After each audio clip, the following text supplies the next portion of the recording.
5. Stay calm, hold your breath, and let our seasoned professionals do what they do best. The Fuel Rats. We have fuel, you don't. Any questions?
Have you been missold PPI? Python Protection Insurance was missold if you didn't want it, ask for it, or need it. I was missold Python Protection Insurance and I got a claim worth 3,000 credits. At Cowell & McGrath, we are ready to pursue claims for pilots who were sold PPI, even though they didn't have an escape pod. When my partner's ship was destroyed, the insurance became invalid. I settled out of court for enough credits to restart my narcotics and weapons shipping business. Millions have been missold Python Protection Insurance they can never claim, simply because they don't have an escape pod. Why should you pay for not reading the small print? My husband was missold PPI. As a result of our claim, we now own Jupiter. Cowell & McGrath, turning your carelessness into profitable lawsuits.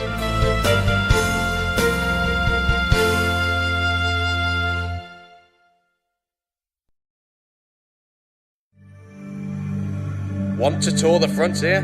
Travel with Colmac Reeve and our new fleet of passenger starliners. We've opened up the universe for a range of budgets. Option 1. Luxury. My husband and I like to travel in comfort. The new luxury cabins were like a home away from home. After all, one's home is a castle. Option 2. First class. We'd saved up a bit for a really special trip. The first class cabins were like nothing we've travelled in before. Really luxurious. Option 3. Travel cabin. We won a trip with Cormac Reeves' monthly lotto. A travel cabin for two on a Starliner around the solar system. Once in a lifetime for us, simply amazing. Option 4. Basic accommodation. Me and my mates just wanted to hitch around the universe. It's so great that we have the option of getting a really cheap cabin to see the sights. It saved us loads. And for the budget conscious and slaves, we have our cheapest option yet. Well, I needed And we won't sell any of those frozen passengers into slavery, I promise. Colmac Reeves all budget tours, seeing the galaxy from luxury to freezing tubes.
I'm Trent Stephen Findlist Jr., and I'm here to tell all you pilots about a great new service. Take a listen to my friend, Pete.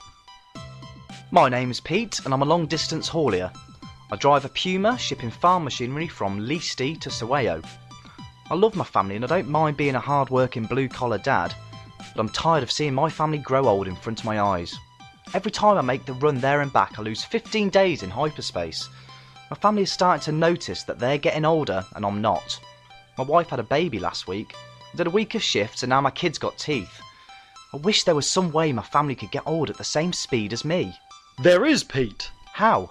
By buying into my new service, Findlist Cryogenics. We aim to put the freeze on the premature aging of your family. The process is simple. Our unique family centres allow you to drop off your loved ones on the way to work. Simply hire the number of cryogenic pods you need and keep your family asleep while you fly among the stars. We ensure synchronicity with your flight patterns so they spend the same time awake that you spend in the cockpit. And when you get home, bingo! Your family is the same age as you. Never lose family time in hyperspace again. We guarantee that you'll never miss another birthday, anniversary, or funeral. Wow, Trent, that sounds great. Where do I sign? Simply put your credit card details into our special webpage under the hashtag WeFreezeYourLove. We'll take care of the amounts, no need to worry about that. It's so simple.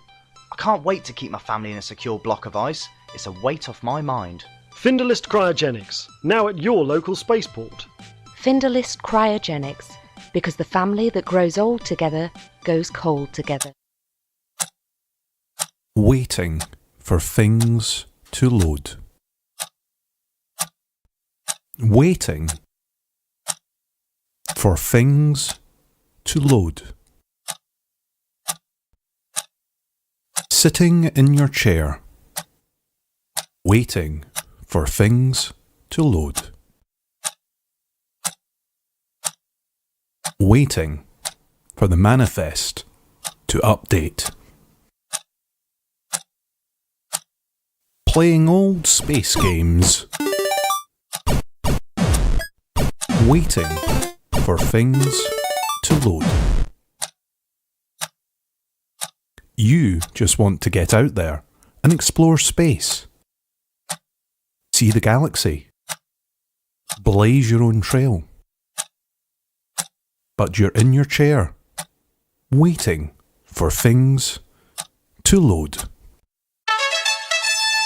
Wait no longer, Commander! Automated cargo drones will load cargo into your ship in no time.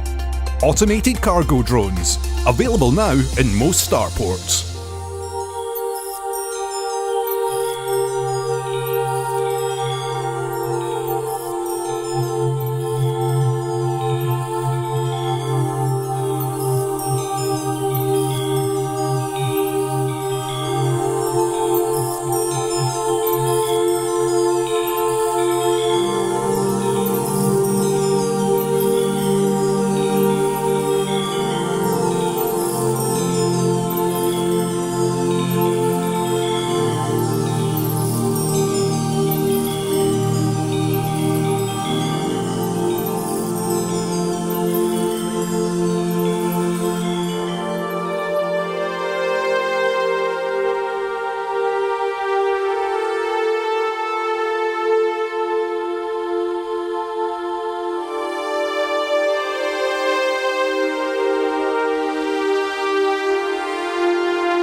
From the creators of luggage limpets and passenger lounge suitcase shuttles comes the latest revolution in passenger transportation.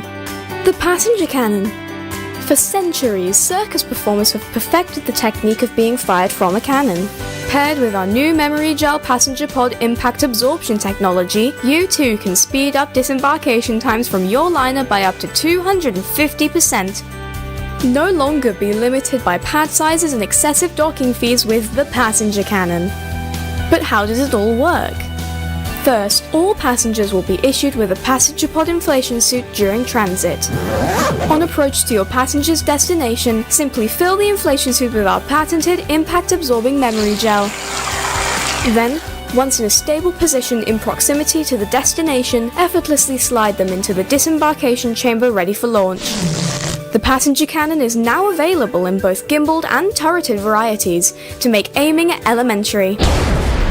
Make your liner one of the top 1% in the galaxy. Buy a passenger cannon today. Warning: passenger cannon must not be operated on high-gravity planets or near geysers. Natural remedies have always been some of the galaxy's finest, so when we discovered a wholly natural way of slimming down and reducing your appetite, we had to share it with everyone. Harnessing the amazing powers of our native parasitic life, we've solved an age-old problem. Vegas Slimweed has been used by settlers of the region for decades with undeniable results and significant health benefits.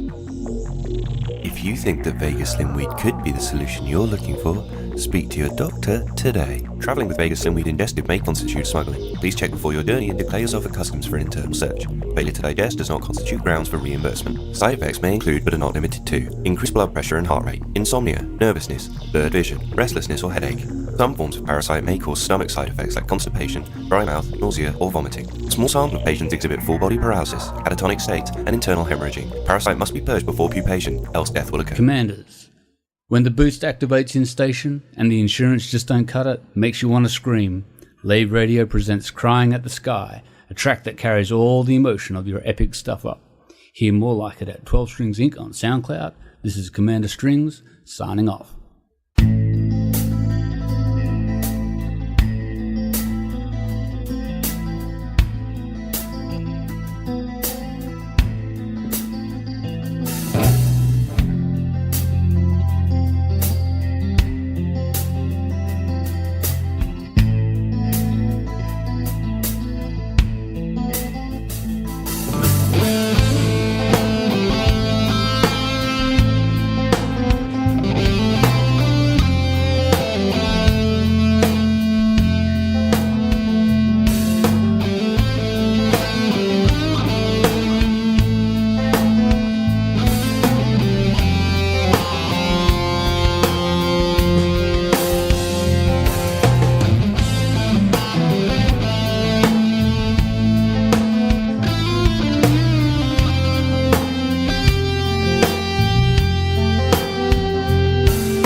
In my time observing the people of Dex Island, I have learned much about the extremities of human emotion, from complete detachment to absolute love and devotion. The Dex children are especially compelling. Their upbringing has been very different compared to the experiences of others recorded in the seed data, but in many ways their behaviour is no different. They are teenagers, and teenagers everywhere, it seems, long for similar things. First and foremost, they seek freedom from the constraints enforced upon them by their parents or guardians. It is therefore unsurprising that on this night, ahead of departure for battle on the Blood Road, they sought to push their stringent boundaries. The town of Southport lies beyond the palace grounds and is home to many of the Dex administrative staff. The nightlife is limited, but more than enough for a group of teens in search of distraction.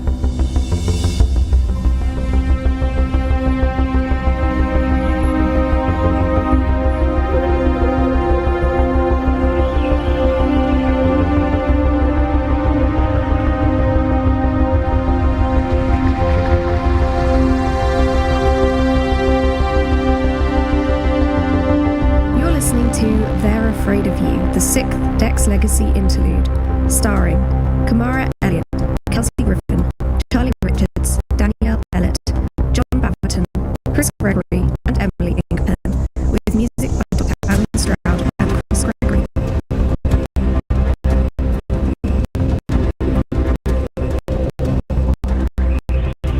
It's going to be a slow night. Might call it early. Yeah, that'd be nice. Oh wait, hold that thought.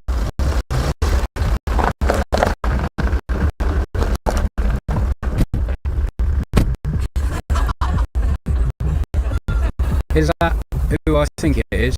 God, it's the Dex kids. And a whole bunch of friends. Let them in.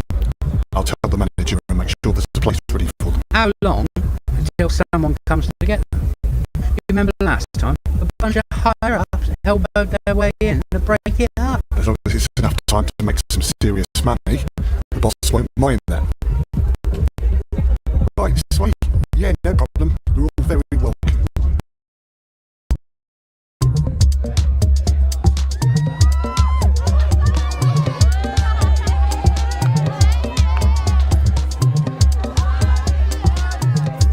Isra, how long do we have to be here before we can slip away? A while yet, Ren. You're eager. Yes. Well, why did you have to wear that? I like it. Don't you think it's cute? Huh. Cute isn't the word I'd use, and neither would anyone else in here. Well, no one comes near me, so you don't have to worry about that. Good. Ren, come and dance. What? Come on, it's not like she's going to die if you leave her or anything. What? Oh, God, yeah, my bad. Sorry, Iz, glad you're feeling better and all that. Why? Well, blunt. You're finally learning from me. Now come on, Ren. Leave her alone for 5 minutes and come dance. Go. Ren, we have to keep a low profile. You do not owe me one.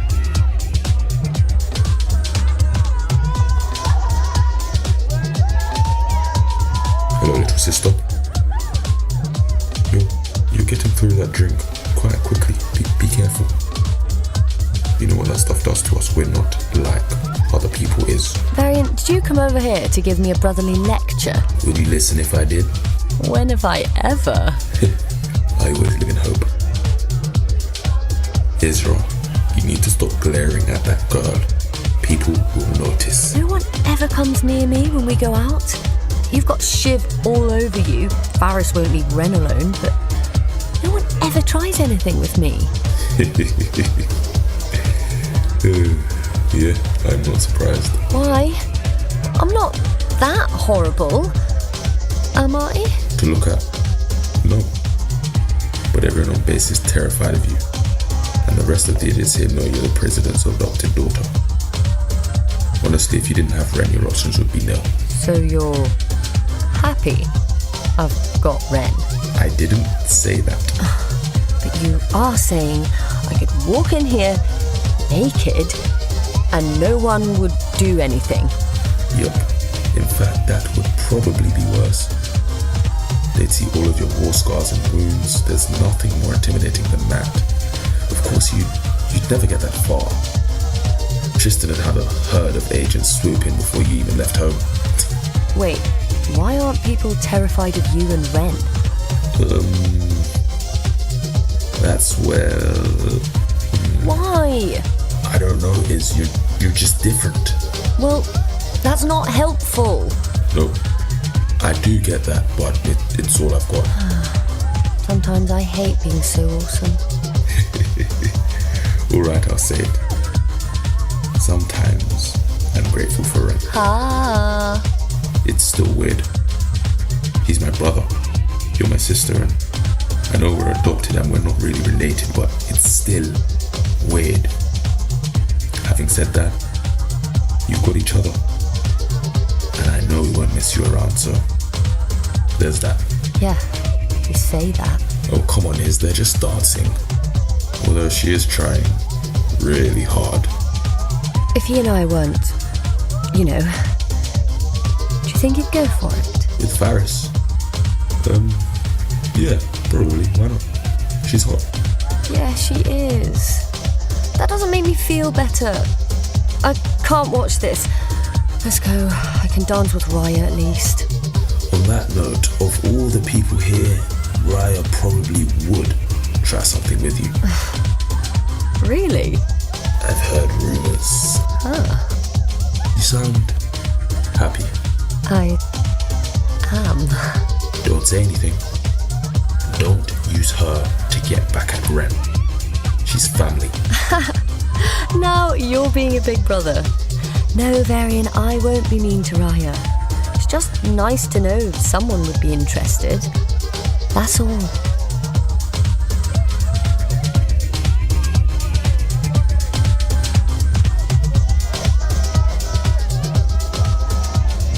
You just heard They're Afraid of You, Interlude 6 of The Dex Legacy, starring Kamara Elliott as Varian, Kelsey Griffin as Isra, Charlie Richards as Ren, Danielle Ellett as Faris, John Baverton as Bouncer 1, Chris Gregory as Bouncer 2, and Emily Inkpen as Auto, with music by Dr. Alan Stroud and Chris Gregory.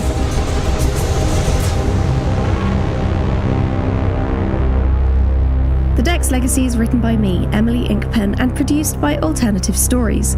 If you enjoyed that interlude, please subscribe to the show, like, and if you have a minute, comment. These are the small things you can do to make us more visible to future listeners. If you would like to donate to The Dex Legacy, you can at ko-fi.com/The Dex Legacy Audio Drama. That's ko-fi.com. Links can be found at www.thedexlegacy.com. At thedexlegacy.com, you will also find scripts for every episode and interlude, so if you like to read while you listen, you can. There's a page dedicated to the cast and a whole load of bonus materials, including maps, the soundtrack, a gallery of character portraits, and more. You can also join the Dex Legacy on Twitter, Instagram, Facebook, and Reddit for general chats, news, and updates. As always, we would like to give a huge shout out to those of you who have enjoyed our episodes, left comments and reviews, and subscribed to the show. Thank you so much for listening. If you're interested in hearing more from me and Chris Gregory of Alternative Stories, you can hear us being interviewed in the first episode of Podcast. The first episode of is a great show for fans of audio drama, so be sure to check it out. Links can be found in the show notes for this episode.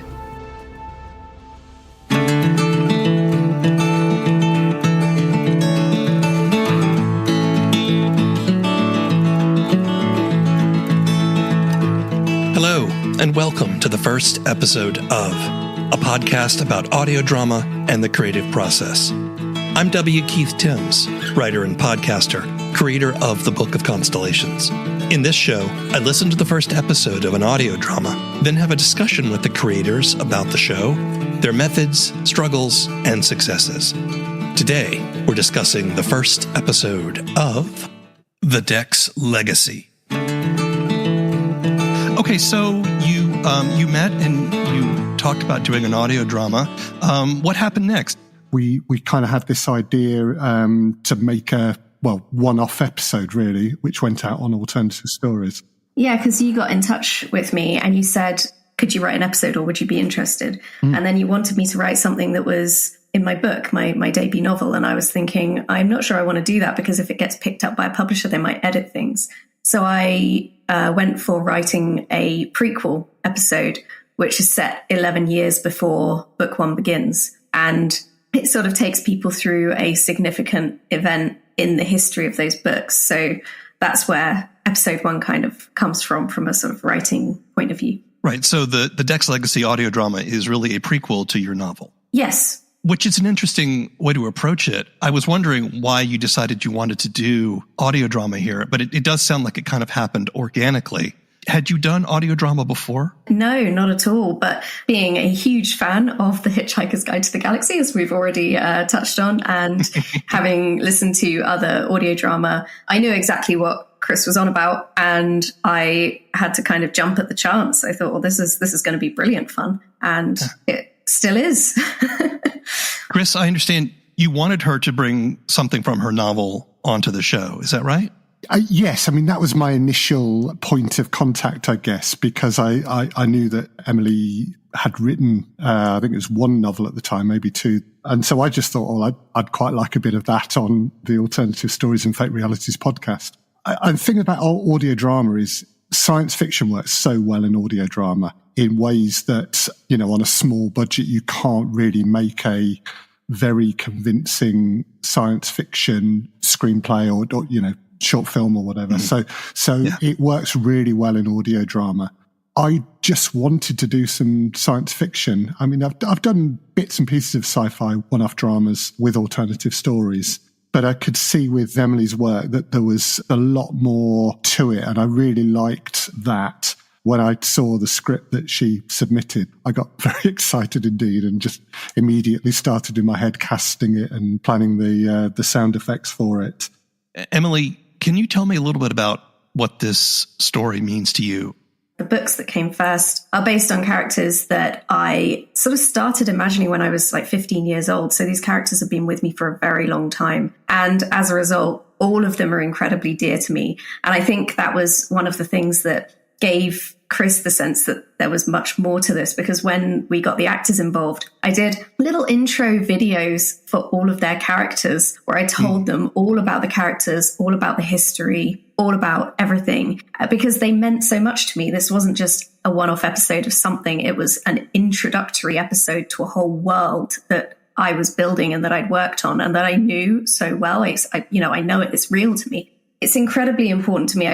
It's fundamental to me, but I mean, it's grimdark sci-fi. So unlike The Hitchhiker's Guide, which is obviously it's comedy on a grand scale, this is not comedy. It has very dark humor, like all self-respecting grimdark does.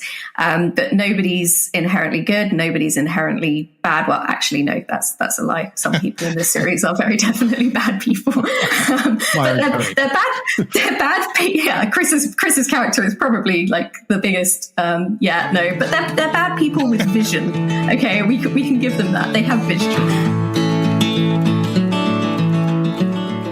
Do you suffer from problems with incontinence? If you do, then our pee pads are for you! Yes, Commander, your very own pee pad while you're out there exploring in the universe. Then you can go whenever you feel the need. No need for a toilet pesking back there and then having to wonder, how do they deal with the poop? No, you just go in the pad and discard it at your local station. Let them worry about the physics of disposing of sewage in space. That's not your problem, Commander. Before I also went off and died. Tasty, tasty cannibalism. I'll be the least likely to die. He died first. Yeah, I've never before discovered plants. We here at the Lavian Centre of Dubious Science have had enough of those idiotic numbskulls polluting your airwaves with nonsensical utterations, mindless articulations, and downright vacuousness. Our premier linguistic experts, psychologists and scientists have collaborated for years to find the perfect antidote for such silliness and are proud to present Professor Pebcap's Miracle Elixir. Our closely guarded recipe is designed to target the sensibility triggers nestled within the frontal lobe of the cerebrum and gently caress the cerebellum, meaning that clumsiness, terrible decision-making, lewd comments, and rare but fun rants are a thing of the past. Place 1 drop under the tongue when you wake up and 1 just before sleep, and settle into an elevated state of practicality that's more suited to the responsible commander. Professor Pebcap's Miracle Elixir. We've not tested it yet, but we're sure it'll do the job just fine.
much time in my Imperial Trader, I find it really hard to meet people. I mean, when do you get the time to go to bars when you're taking on courier jobs for the military? But with VenusDating.com, I just put in my personal details and they found me my perfect match. I really thought it would be difficult, but Venus Dating made it so simple, with so much in common. We both like movies, walking along the beach at sunset, browsing Imperial shipyards. And of course, since we started dating, we've discovered that we both really love shooting Thargoids. Let your voyage begin with VenusDating.com for every first encounter. New from Azimuth Biotech, it's Tickle Me Thargoid. Tickle Me Thargoid is fun for all the family. Teach your little anti-Xeno commander the difference between an Orthrus and a Cyclops, a Basilisk and a Medusa. Count the hearts. 1, 2, 3, 4. It's a Cyclops. All Tickle Me Thargoids spray realistic caustic clouds. Not near the curtains. I love you, Tickle Me Thargoid. Tickle Me Thargoid. Available now from branches of Lave Toy Depot and other retailers. Hello and welcome to Lave Radio. Greetings and welcome to Lave Radio. Greetings, Commanders. Greetings, Commanders. The show that talks about the universe of Elite And the development of the computer game Elite 4, known as Elite Dangerous. and the fantastic Community that surrounds it. Broadcast from the Orange Sidewinder and hosted by a vending machine technician. A place of nonsense and innuendo for forum dads. A self-contained podcast 2 hours long. Transmitting to every corner of the galaxy. It's even louder than me. The hottest show this side of Dizzo. The name of the place. Lave Radio. Lave Radio. Lave Radio. Lave Radio.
Greetings, Commanders, and welcome to episode 458 of Lave Radio, the show about the universe of Elite and the fantastic community that surrounds it. I am your host, Commander Psychic, otherwise known as Claire, and joining me in the Orange Sidewinder bar for this episode, I should say, we don't have Colin this week. He's taking a little bit of extra time to look after his broken arms, but we do have a packed Orange Sidewinder this week, full of the Chris Mark IV. Hello. That's who you are, yes. We have Alec Turner. Hello. Sorry, I thought that's what we're doing today. What's happening? We're doing hello. Hello. Hello. Amazing. We have Ben Mosswoodward. Fuck off, the lot of you. There we go. Equilibrium has been restored at this point. And our very, very, very special guest, who I definitely didn't strong-arm into coming on the show this week, we have Commander Apathos joining us today. Hello. Hello, it's great. It's great. Hi. Yeah, if you wish, you can join us live. We're hanging out in game in open at the bar in Lave Station. I can see Chris's. Yeah, Chris is at the bar. I am in the alphabet or whatever the hell, trianguli, Australis stuff, trying to do missions where I was testing stuff earlier to see if I actually had a working version of Elite Dangerous again. Oh. And I still have some pirates that I need to kill, so I'm going to try and do that for a bit. Okay. Okay, cool. Cool. Well, Chris is in game in the bar. If you can't get in game, you can also join the Twitch chat channel, which you can access through laveradio.com/live, clicking on live chat, and on twitch.tv/laveradio. We've had a couple of people that haven't been people who are brand new to the show, who have never been here before, and that's very, very exciting. But we also have someone who's been away for a little week, so let's find out how Alec is doing. How you doing, mate? It's good to see you. I am doing good. Let's get it out of the way right now. I have wood. There you go, Ben. I've said it. Not only have you wood, I hear you burnt your wood. I did burn my wood, yes. What a bloody fantastic week. I have to say, with all honesty, it's one of the best things I've ever done in my life. I absolutely adored it.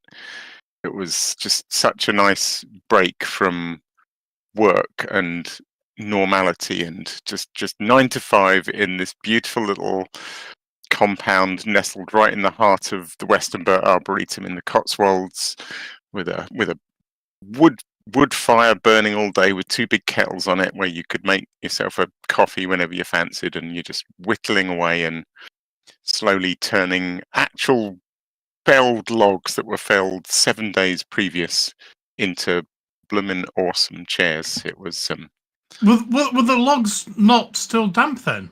Yes. So yes, indeed. So day 1 was all about. It's a fantastic course, and a brilliant guy who runs it called Paul Hayden, who basically created the whole thing. I mean, he basically negotiated with Western Burt Arboretum in the first place and said, "Could I set up a woodworking thing in the middle of your park?" He's one of those people who's he's a real character. He's an inspiration. He's brilliant, not just at teaching, but at kind of motivating and making you all feel good and very positive about what you're doing. He's a brilliant character. But yes, so day 1 was all about how to split logs into usable bits of wood, and lots of talk about growth rings and how the wood was going to shrink and which way to cut it so that what we end up with doesn't warp or split.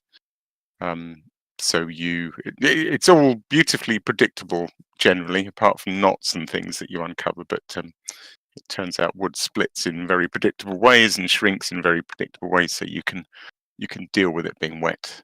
And then basically what we did is we made all the sort of spokes, like the legs and the spokes up the back and the little H shape that sort of braces the legs. Did that on the first 3 days, and then all that sits in a kiln for the next nearly 3 days and dries while you do other bits, so it's all a little bit more stable by the time you glue it together. And you end up with a full chair at the You end up with a full chair. There was a joke I made in the Burr Pit earlier today. So you end up with a full chair, except without. It doesn't have any arms, but I gather. So maybe Colin could chip in there and lend. No, let's not go there. Yeah, there was a couple of people. It's a really nice group. There were 10 people. What I've said to a lot of people that have complimented me on my woodworking skills, having seen the end result, is that is down to the course and the instruction. I know how to wield a saw just about, and I can put up shelving, but I'm no carpenter. I'm no expert carpenter. So yeah, all 10 people ended up with a very beautiful chair at the end of it. But yes, a couple of people wanted to try and do arms, but that adds 2 days to it apparently. There's quite a lot of complexity in shaping and fitting arms to it. Yes, they're called Windsor chairs, in case anyone knows what that is. It's your classic sort of chair with 5 spokes up the back and a big bent. Oh yeah, we did wood bending, which was fascinating. So sticking wood in a steaming oven for an hour and then heaving it round into a great big arc. Fascinating stuff. Oh, it was so good. I did miss Pitcon. It does sound really good. I would say, obviously, it's not for everyone, but if anyone is at all intrigued, then I can't recommend it enough. It was fantastic, and It costs 500 quid. I don't know if that sounds a lot to people or not. It doesn't come with accommodation, but for 500 quid, that is 6 days of 9 to 5 tuition and being in a beautiful location and making something amazing. So Yeah. I thought it was well worth it. And have you got a place in your house picked out for your chair to take pride of place? Yes, I think so. I had no idea how good it would be. So when I went on the course, it was entirely possible it might end up at the bottom of the garden or in the garage. But yeah, it's going around the dining room table now. It's bloody gorgeous. I just need to oil it so that it's properly treated. But yeah, absolutely. My wife, I went with my wife, and we both have a nice chair. So there'll be one at each end of the dining room table. That's awesome. Good conversation piece around the dining room table, isn't it? I made this. I made this. Yeah, I'm still high on it at the moment, so I'll talk and show photos of it to anyone that will listen. People in coffee shops, look what I made. I made the thing. Look how good it was. Amazing. And then when you're in the coffee shop, you can sit on something and go, not as good as what I would have made. Well, that's quite funny. Paul, who runs the course, did say we would all become chair bores, and indeed I have become a chair bore, and I've already been examining chairs in Cafe Nero this morning and looking for funny little trademarks of things that happened. Yeah, I'm seeing chairs in a whole new way. Who knew? I did miss Pitcon, which is a great shame because Pitcon looked amazing, but I think it was a sacrifice worth making. I've done no elite at all. I'm just getting back into it today, so I'm going to be a fantastic guest on tonight's show. Amazing, incredible. Same, man. Chris, how you doing? I'm doing good. I've had a nice sort of weekend away. It was the September weekend holiday up here in the north.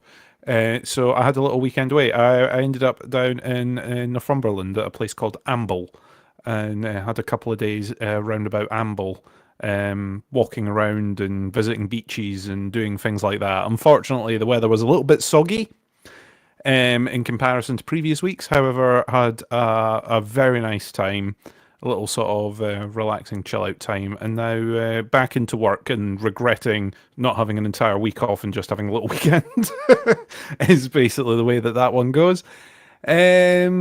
Gaming wise, I've done a little bit of Elite. I've got to say I've not done tons. I was going to go off and do the sort of discover more about future presidential candidates, but I've not got around to doing that. I've done a little bit of Starfield and a little bit of Baldur's Gate, and that has essentially been my week. I've been like dipping in and out of 3 different things, and it basically means that I'm doing neither of them well. I think is the way you can summarize that. I mean, well is as well can be, I guess. I mean, what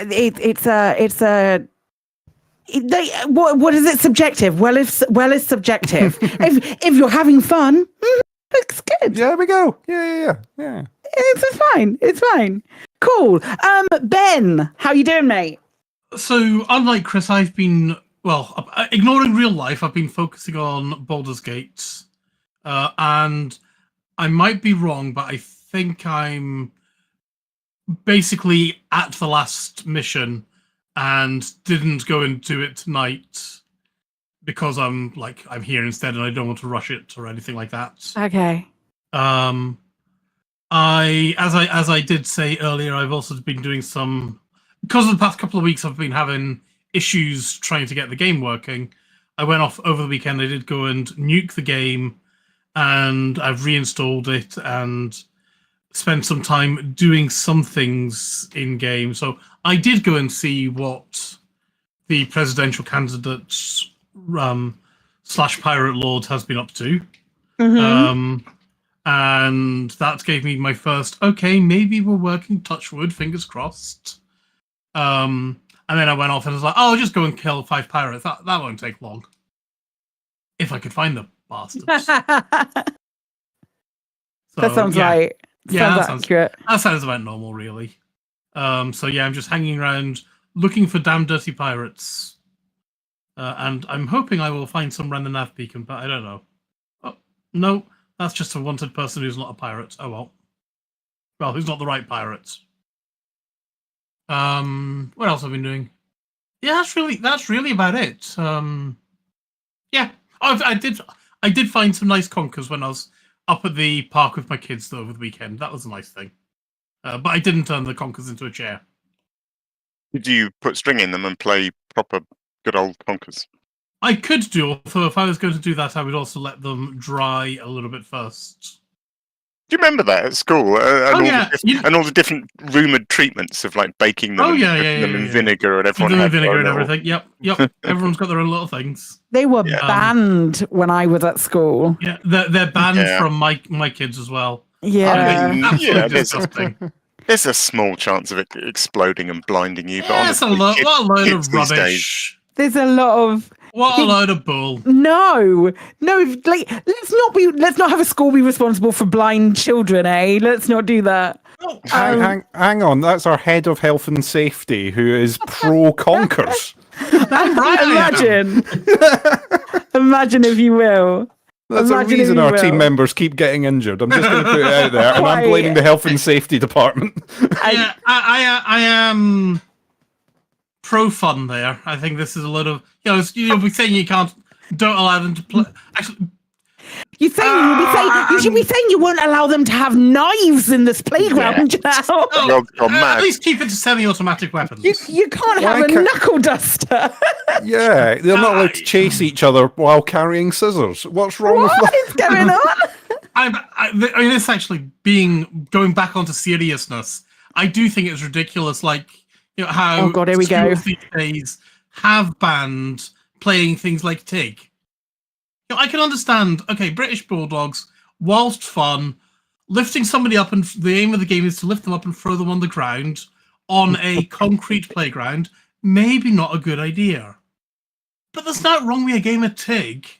I don't even know what TIG is, what you're referring to. Same as tag. Oh, okay. Is it your it? Yeah.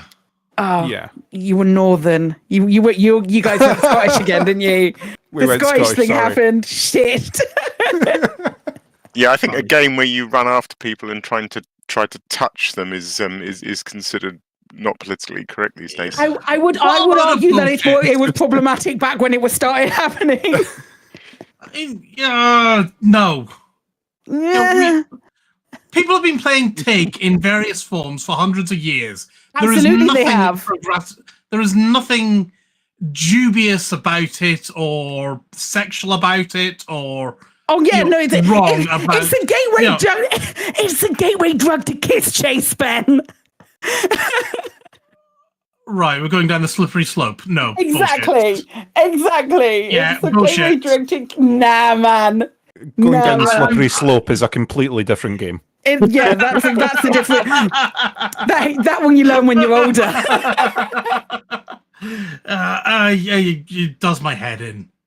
There is nothing wrong with it. I mean, Kiss chase. Yeah, that's not exactly right. Apart from the fact that it was usually the girls who wanted to play kiss chase. Okay, we're not going to victim blame. Just saying that there. But we were playing TIG for years, and we were playing hide and seek, and I don't see how there could be anything wrong with any of that. Okay, so Epiphas, how you doing, mate? Yeah, I'll get off the soapbox. Just about recovered from LaveCon. Not LaveCon. Pitcon. Amazing. Too many cons. Easier and everything. And then, spending way too much time in Elite. You are predominantly the person that I see playing Elite Dangerous the most of the people on my friends list in Steam. Which is fine. I'm not gonna kink shame anybody, but unless you're playing TIG, apparently. But how is Elite? How are you getting on in Elite Dangerous at the moment, my love? Yeah, getting on well. At the moment, my alt account is on Stargoid's expedition, so I've been doing a lot of that, discovering whole new systems, and then amazing. Did a bit of the CG, and then following the message box that came in on Thursday. and going and getting those logs. So you're the one who's done the CG. I gather attendance has been low. Wasn't that the other one? Oh, is it? I don't know. I don't know about this CG. Again, haven't really logged into Elite for a hot second. Because sometimes it's nice to give oneself a break from certain things, and not you, Baldur's Gate. Don't you worry. Matt and the Syrian is calling. Yeah, sometimes it's nice to give yourself a break from games, and I personally, what have I been up to this week? Not a huge amount. A lot of like throwing myself into making various different pieces of content, which has been really fun. Not elite based, but stuff in the process of being made that is potentially elite based as well. So that's quite nice. There's been a couple of bits and pieces in the pipeline, but it's been like 12-hour days of sitting in front of my computer doing shit, so I haven't really been up to much. I watched an absolutely fantastic Grand Prix, especially the last like 10 laps or so. I thought was incredible on Sunday. Really, really enjoyed that. It was just very nice to see Red Bull not win a race, I must admit. So yeah, really, really enjoyed the Grand Prix. Haven't really done much else other than sit in front of my computer and edit and do other things. So Elite, I've been paying attention to she says, I've been paying vague attention as to like what's been going on, like things that have dropped. But I might need a little bit of help with those today. I'm not gonna lie. Moving on from what we've been up to. What have the devs said this week? We've had a revised Frameshift Live schedule that came out. Was it earlier this week? Towards the end of last week. End of last week, I think. End of last week. So they've rescheduled. So we have this Thursday, and then October the 5th for the Halloween system. So I would assume that there might be some Halloween-y drops like last year, and some Halloween-y exciting things happening from October the 5th. Then November the 23rd, and then December the 14th. So we've got four more Frameshift Lives by the end of the year. The other thing, which isn't on here because we're going to be discussing it in the main discussion, they also went to Pitcon with the Burrs and with everybody who went there, and they, at the same time as going to Pitcon, there was some really cool new things dropped with a confirmation of update 16? 17. I want to say 17 on the... It's either 16 on the 17th or 17 on the 16th. 17 on the 16th. I knew it was the 16th. There we go. Yeah, update 17, October 16th, which doesn't feel that far away given the fact that we're mid-September. That's insane. That's insane. How are we mid-September already? No, what happened? I don't know if anyone else does this or whether it's probably just me, but I measure time in buckyball races now, and that's just one buckyball race away, which is not very long. Oh man, yeah, that's true. Oh my gosh, that's not very long at all. That's like a month away. Wild. Okay, cool. So Claire, something worse. What? Christmas is only 97 days away. Absolutely, go fuck yourself, Ben. Why? Why are you the way that you are? Oh my god. Okay, so moving on from your dev news, what has the community been up to this week? We've had the Highwake is branching out to covering other games, and he's done a Starfield YouTube video, which looks cool. I haven't watched it. I'm not super interested in Starfield, but it's all good. I'm sure everyone else has. So we also have a you added this one, didn't you, Alec? Yeah, I can talk about this. I only added it because I've been away. I wasn't quite sure what stage we were at with this the new kind of scanners and limpets and things for dragging humans out of the Titans. Right. And Ricardo's Gaming had done a nice video which I watched this afternoon that just sort of caught me up on it. If you're out of touch like I am, it was great, because I gather you can now go to a Titan and you can scan for human captives.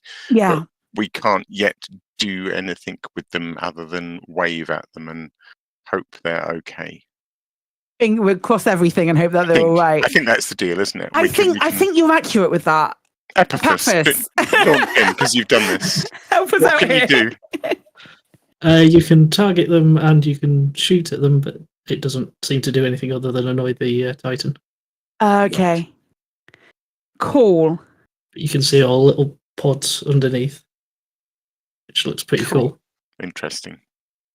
Can you make out shapes in the pods? Is it just sort of little green lumps? It's just like a little green outline wireframe pod type thing. Okay.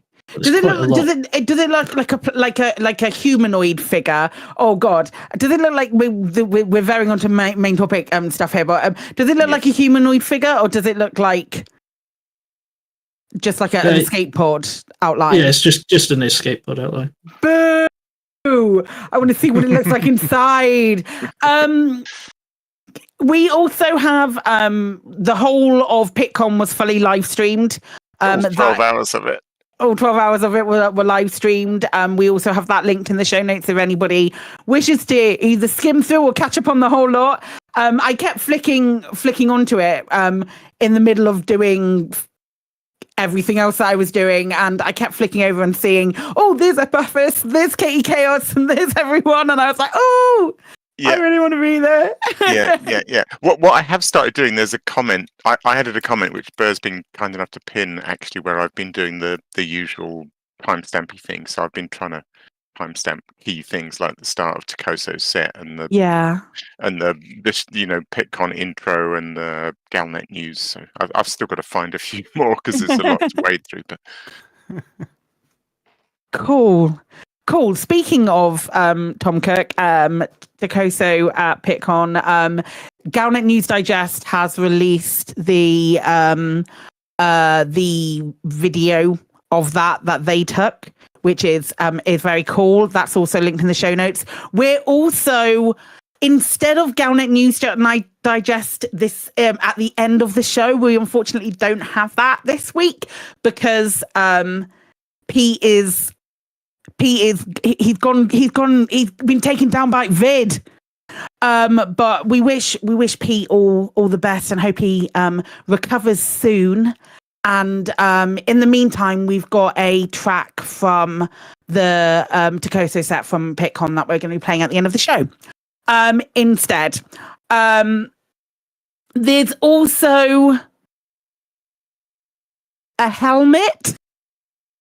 I mean, I put this link in partly because the word helmet is just funny. Yeah. I mean, there you go.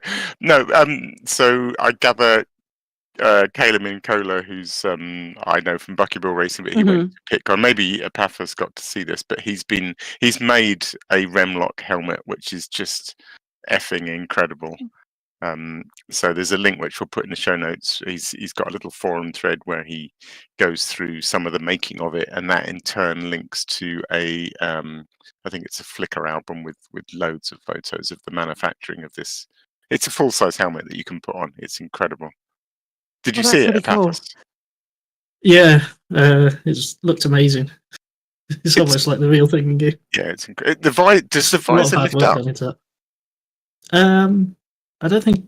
No, I think the visor's it's fixed. Okay, but it's transparent. I'm guessing slightly. Well, slightly, yes. You'd hope so. I don't think you can see a lot out of it. But right. Good thing is it's a hardened helmet, so when he walks into things, he just bounces off. So that's all good. The sacrifices we make for cosplay. You don't need vision if it looks real cool. Yeah, it's got to look real cool, and it does look real cool. It does look real cool, and Alec is correct that helmets are intrinsically funny, just by their nature, because we are all actually 12. And we're still not allowed to play tag. Yeah, because we're 12. And it's the gateway drug to kids chase. We've discussed it. If you do have any community events that are taking place soon and would like for us to shout out about it across the airwaves, please tweet us and let us know. You can tweet us at Lave Radio, or you can email info@laveradio.com. Yeah, that'd be real cool. TYVM. Let's move on to the in-game events and see what's happened this week in-game. So on the 14th of September, Aegis released their upgraded Xeno scanner, which we have talked about quite a bit.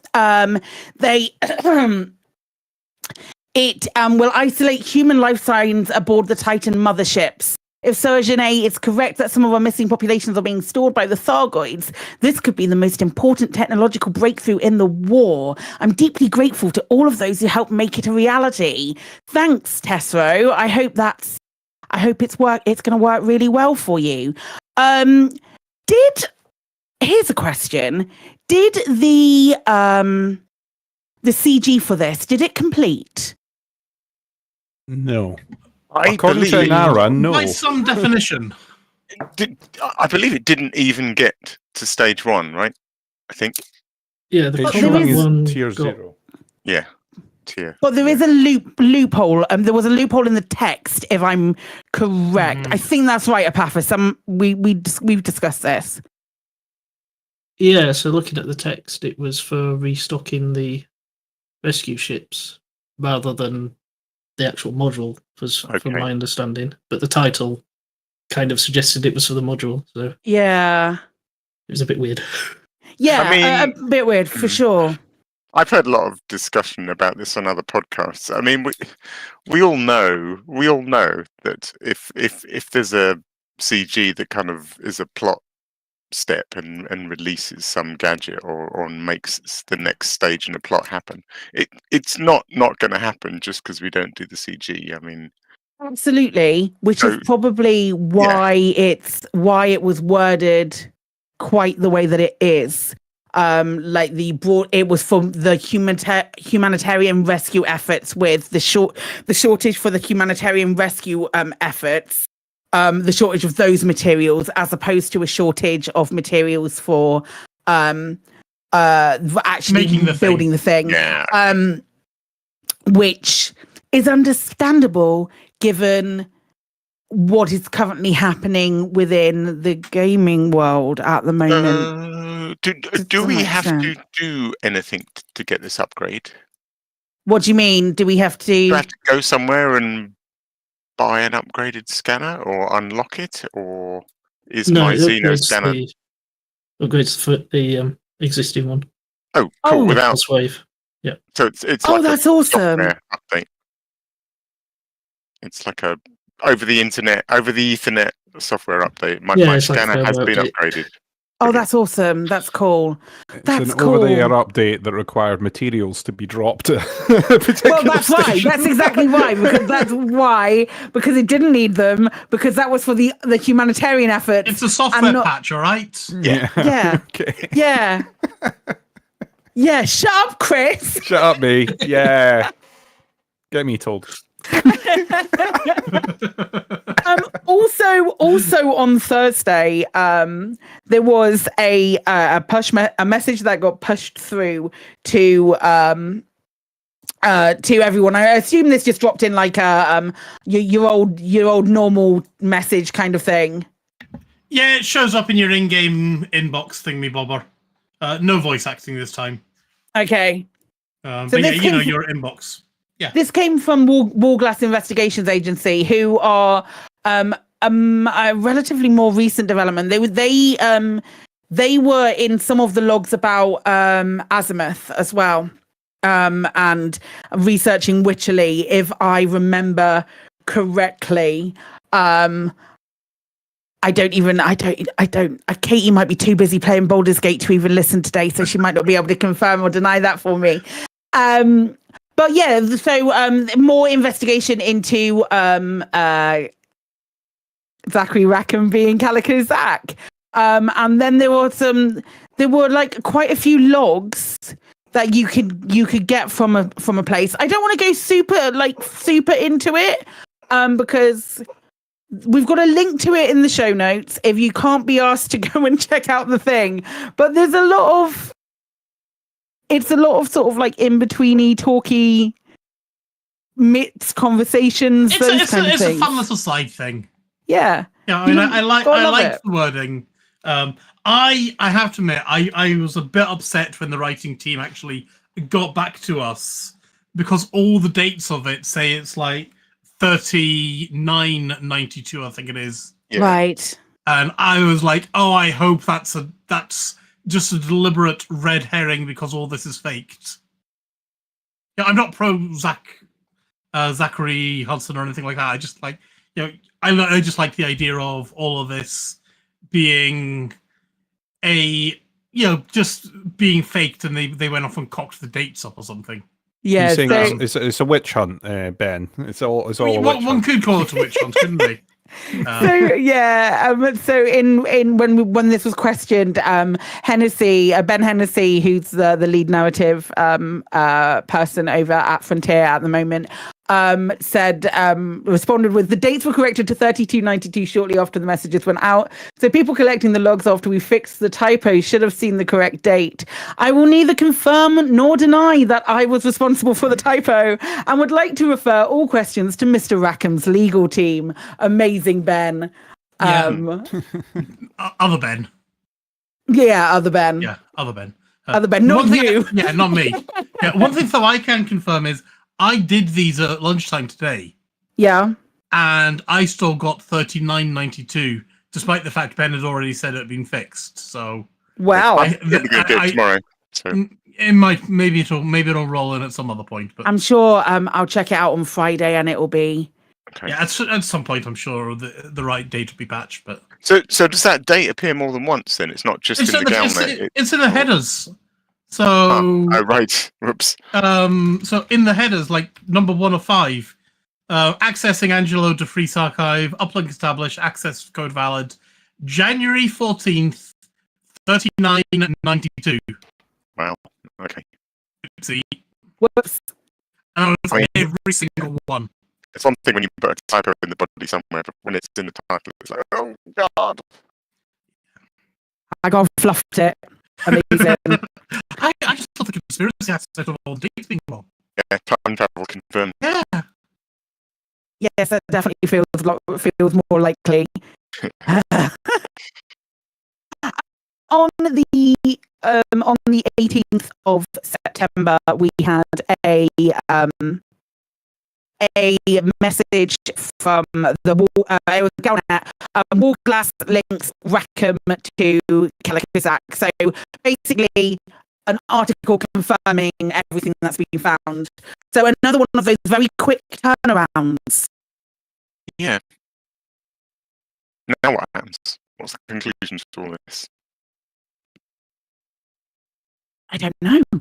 There is next week, I think. Yeah, I just think it's an evolving story. We'll get little bits and bats as they drop them. Yeah, I don't mind this. I quite like little bits of background story, but Frontier did correctly say, how fair use, this was quite some time ago, so they're entitled to change their mind. But they did say they weren't doing fluff pieces anymore that didn't mean anything. Is this fluff? It isn't until it's a major event in the universe. I suppose. I think it adds a bit of flavour to what's going on at the moment, isn't it? It's like you've got the Thargoid War stuff going on in one corner, and on the other side, you've currently got this election that's going to be taking place and destabilising. So I think it's quite an interesting sort of contrast between the two things. Yeah. The election's probably going to end up feeding into stuff within the bubble, I guess. Sort of for people who are not going to be rescuing people from the Titan and bringing the infected amongst us, then we're going to have we're going to have this election going on at the same time. Yeah. If you've been captured by the Thargoids and indoctrinated by them, are you allowed to vote in the upcoming election? That's what I want to know.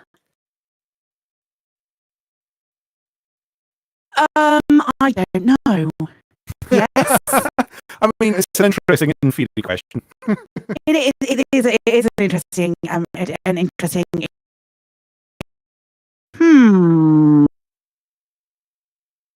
Okay. I think in that case, we've covered what's happened this week in game, so I think it's time for a store alert.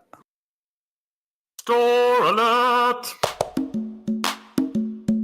In the bi-weekly newsletter, here come paint jobs for your art. In the bi-weekly newsletter, here come paint jobs for your art. A store alert, a store alert, a store alert, a store alert, a store alert. Which one will you buy? A store alert, a store alert, a store alert, a store alert, a store alert, a store alert. Which one will you buy?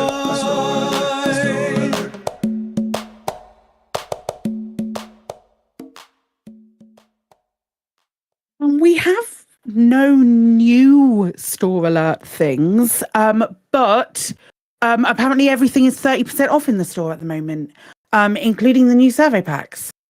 I believe. Bargains, bargains, bargains. Bargains, bargains, bargains. Everything. Bargains at Etienne Dawn's Unspecified Meat Emporium.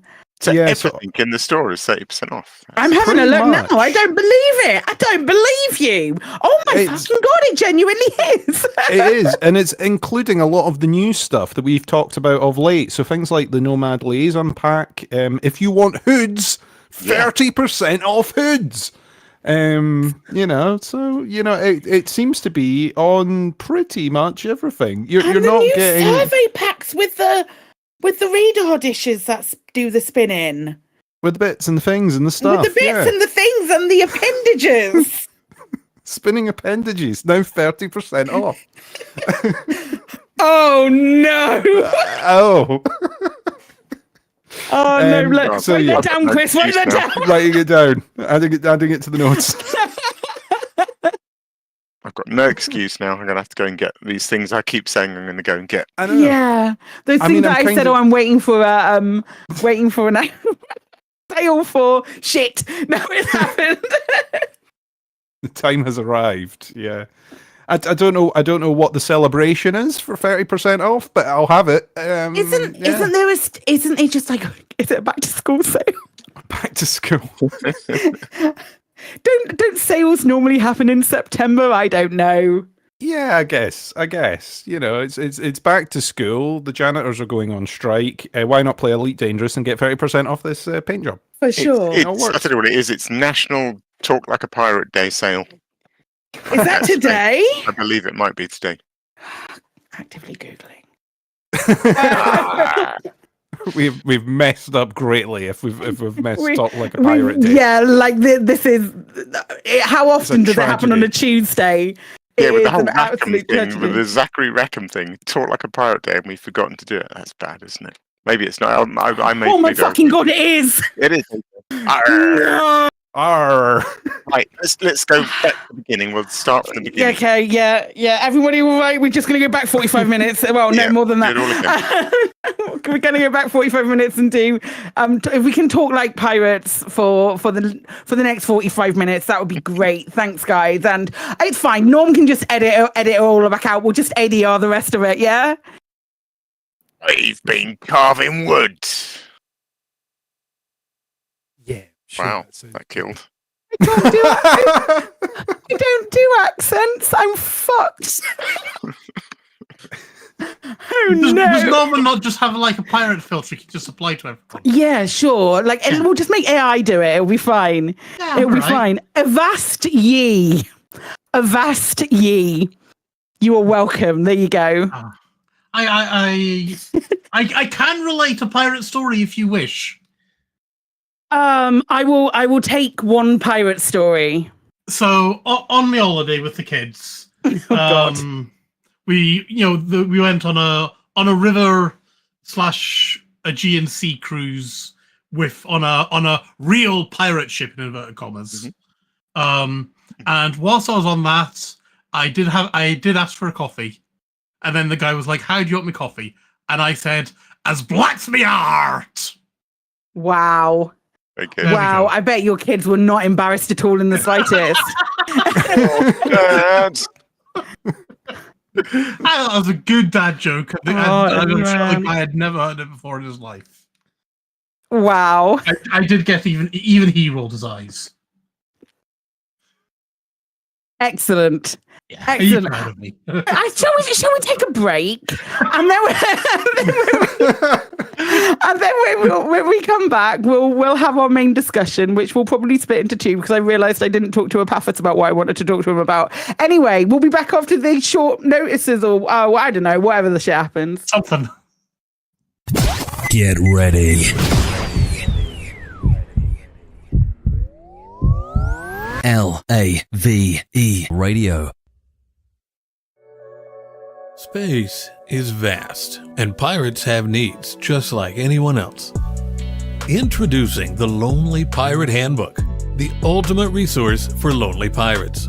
Our guide covers the hot spots and not spots of interstellar space, from smugglers' dens to space station taverns, with helpful chapters such as how to be presentable in polite society, how to get rid of that nefarious rank, and my favorite, occasionally shower.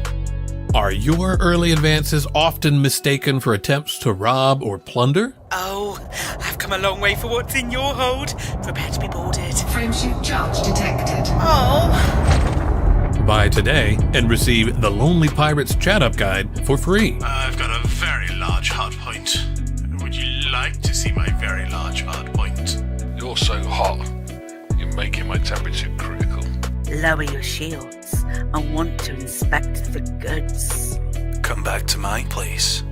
I might let you touch my A-rated anaconda. Are you smuggling illegal goods? Because you've got fine written all over you. The Lonely Pirates Handbook.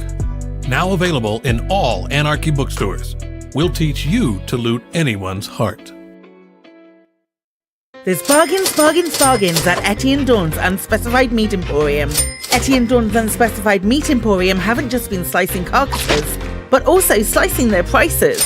All unspecified meat sausages now 2 for the price of 1.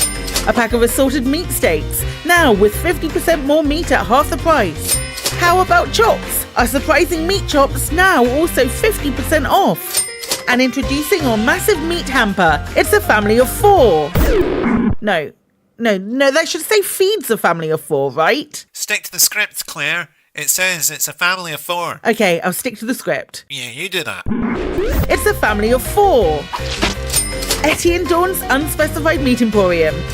Find us in the Lave business directory or visit us next to the station mortuary. Etienne Dawn's Unspecified Meat Emporium. You'll wonder how our prices are so low. We all know what it's like. You're busy managing your settlement when suddenly the alarms go off. Oh no, not again. That's right. A commander with a Federation naval rank of Admiral, an Imperial King no less, has landed in a ship worth over 100 million credits and is killing all your staff, while they look around for a 10 credit adhesive to glue an upgraded scope to their 100,000 credit assault rifle. They fly away with their super glue and you're left with a problem. How are you going to get your agricultural plant back up and running? How am I going to get my plant up and running? How are you going to find staff at short notice? How am I going to find staff at short notice? How are you going to deal with all those bodies? There's bodies everywhere, and they've stained the carpet. Wonder no longer. Call Aries Crime Scene Cleanup Services. Hello, I'm Harry, for Harry's Mine. After a sudden increase in robberies and murders by commanders since 3307, I've gained valuable expertise in cleaning up bodies, recruiting new staff and restocking stationary lockers. Now you can benefit from my experience by signing up to our Crime Scene Cleanup Service subscription plan. That's right. For only a small monthly fee, when your settlement alarms are activated, our rapid response cleanup crew will be dispatched, along with our patented Cadaver Scoop 150. The Cadaver Scoop 150 can be mounted to surface reconnaissance vehicles and skimmers, to make tidying up your settlement a breeze. Wow, the bodies are gone. Our recruitment team has potential new employees on standby across the galaxy, ready to fill your vacant roles in security, logistics, administration, processing, and more.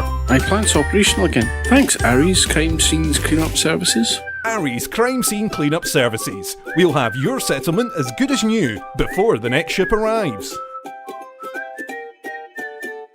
Cadaver Scoop 150 disposal bags sold separately. Lave Radio, broadcasting to every corner of the galaxy. And we're back. So yes, welcome back, everybody. Hi, Epaphras. We brought you on today because we were all unfortunately indisposed and unable to make it to Pitcon last weekend, and we would very much like to talk to somebody who was there to share some of their highlights. So, how was Pitcon? Did you have a good time? Had a very good time. It was amazing. Yeah. Highlights? Yes. So one of the highlights was one of the guys, limiting facts from the Pitcon, from the Pit Discord. Got in touch with a load of people that he knew was going and got us all to bring scarves. So during sort of like the registration, we were all walking in, getting registered, all wearing bear scarves. Amazing. That's funny because I did see a lot of people on the live stream, and I was thinking, is this coordinated or just a coincidence? That's cool. Yeah, he reached out to me and asked me to message Sally and Arthur about it, and I totally forgot. And I'm going to say it right now. I'm so sorry that I totally forgot about it. My apologies. The message came in like a really weird, like about 20 minutes after a string of messages that we'd had together, and I just not ignored it, but I read it as I was like leaving my PC, and I was like, shit. And then I totally forgot about it. So I'm so sorry, because I'm sure they would have been absolutely up for that as well. I felt really, really bad especially when I flicked over and I saw everybody wearing scarves, and I was like, bugger. I definitely should have remembered to do that. So my apologies, limiting factor. I'm very, very sorry that I didn't do the thing that you asked me to do. I'm really sorry. What was big? What else was there? What did you enjoy the most? Or I say, what did you enjoy the most? That's mean. Give us some highlights. So there's a presentation by a game that's been worked on at the moment called Starship Simulator, and they were sort of. Oh, is the dev who's doing that?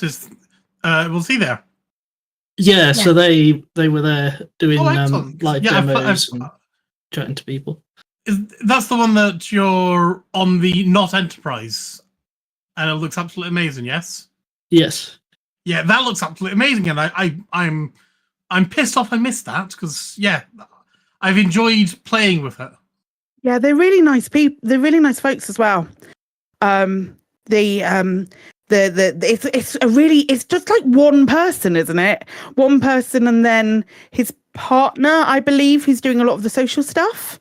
Yeah, I believe so. And then they were talking about doing a Kickstarter, maybe later on this year, beginning of next year. I can't quite remember when, to allow them to get some more devs in. Yeah, it looks absolutely amazing. Yeah, they've definitely worked really, really hard on it. For sure. Cool. Epaphras, can you easily explain? Because I've watched a bit of it on the live stream video. Can you explain the rules of the quiz? Because I didn't quite understand what was going on. I don't think anyone did. I think it was one of those where were the rules? Well, I think they started to be some rules, and then obviously total There was chaos. some sort of truth or dare element to it, right? Maybe? No. No, okay. I missed it. So I think what it was, they got to pick a question, and then there was like a little raffle thing to pull out whether it's charades or Pictionary or they ask the question. Okay. It's on the card. And then, they then asked they asked or did the thing, and then the audience had to answer. But it was up to the audience whether they allowed either Arthur or Sally to win based on giving an answer or not. I see. So the audience could choose whether to actually help Frontier or hinder them, I guess. Yeah. So was it like Sally versus Arthur? Pretty much, yeah. Okay, so Sally won, right? Obviously. Obviously, cool. Cool, just so we're aware. Cool. It was not going to end any other way. Obviously. Arthur is the bad guy in every situation where that stands. I haven't listened. I've been saving myself. I was going to say, I've been saving myself a little tiny bit because I want to like really have a portion of time where I can sit and I can listen to ToCoSo's set because, from all intents and purposes, and from everyone that I've heard, it was fucking phenomenal. Yes, so, I was just about to swear. Yes, it looked. I've watched the video. It looks incredible. That's the thing I'm most gutted about not being there to see because. Yeah, it looked incredible. I can well imagine. I mean, Epaphras can back this up, but I can imagine there was not a dry eye in the house, frankly, because I found it quite emotional just watching it on video.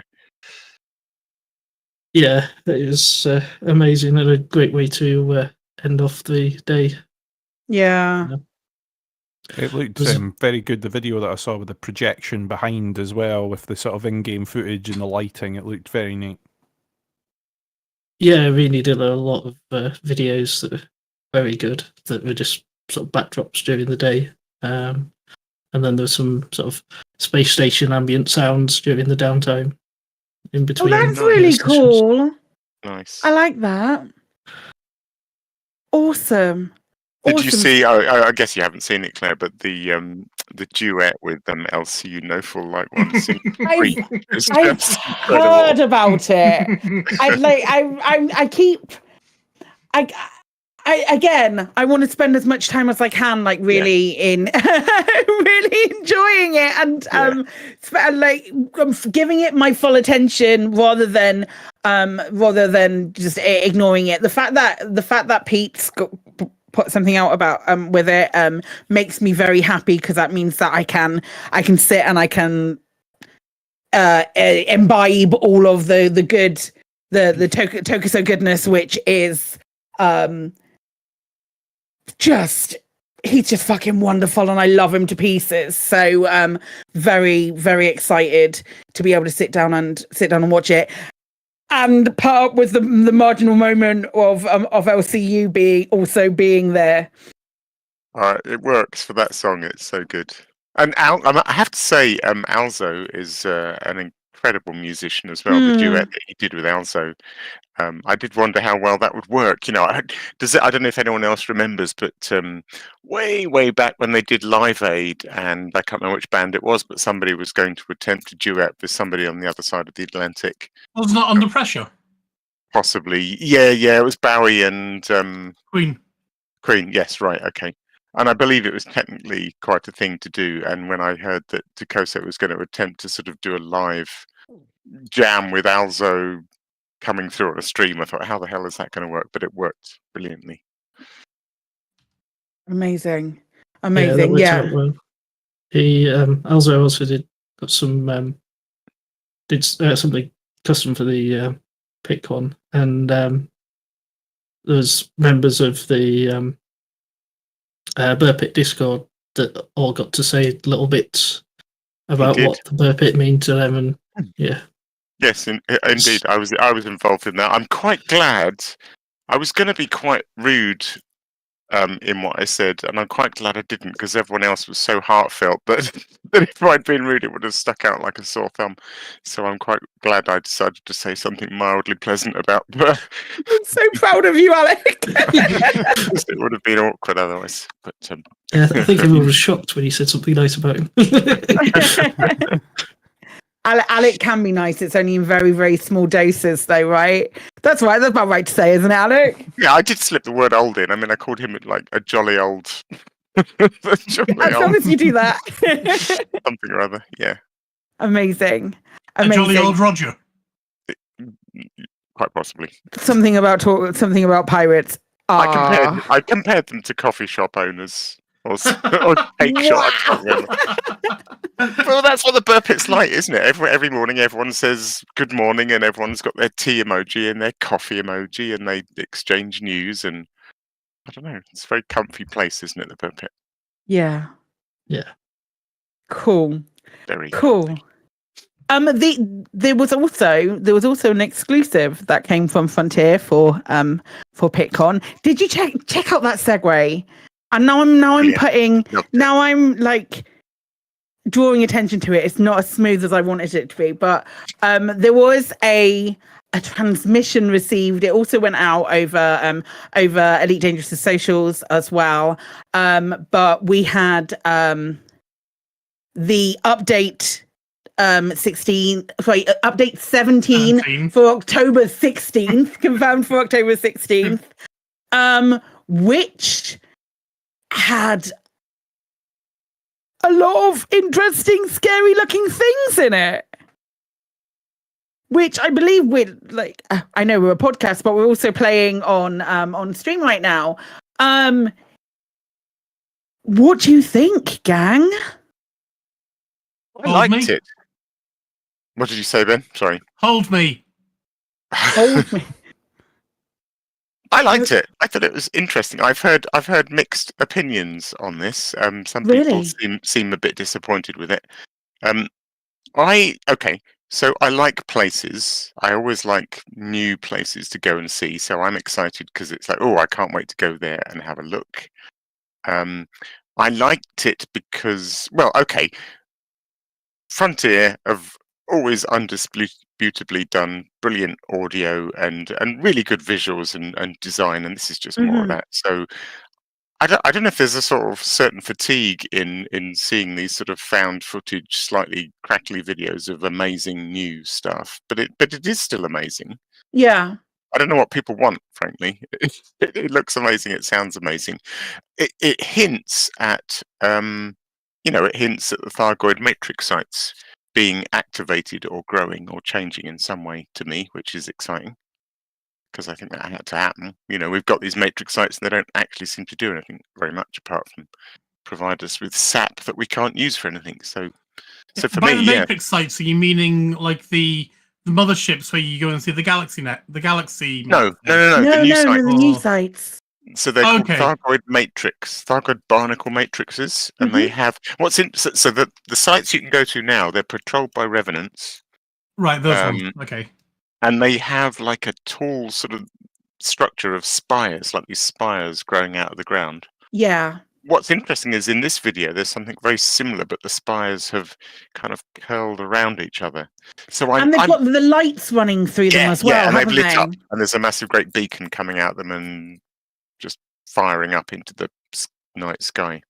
So I know when we first talked about this because when we first got the information and we were having a look at it, my initial reaction was like, I don't think that's a lot. But the more that I've looked at it and the more that I've heard other people's opinion on it going, hang on, this looks new, this is all really, really interesting.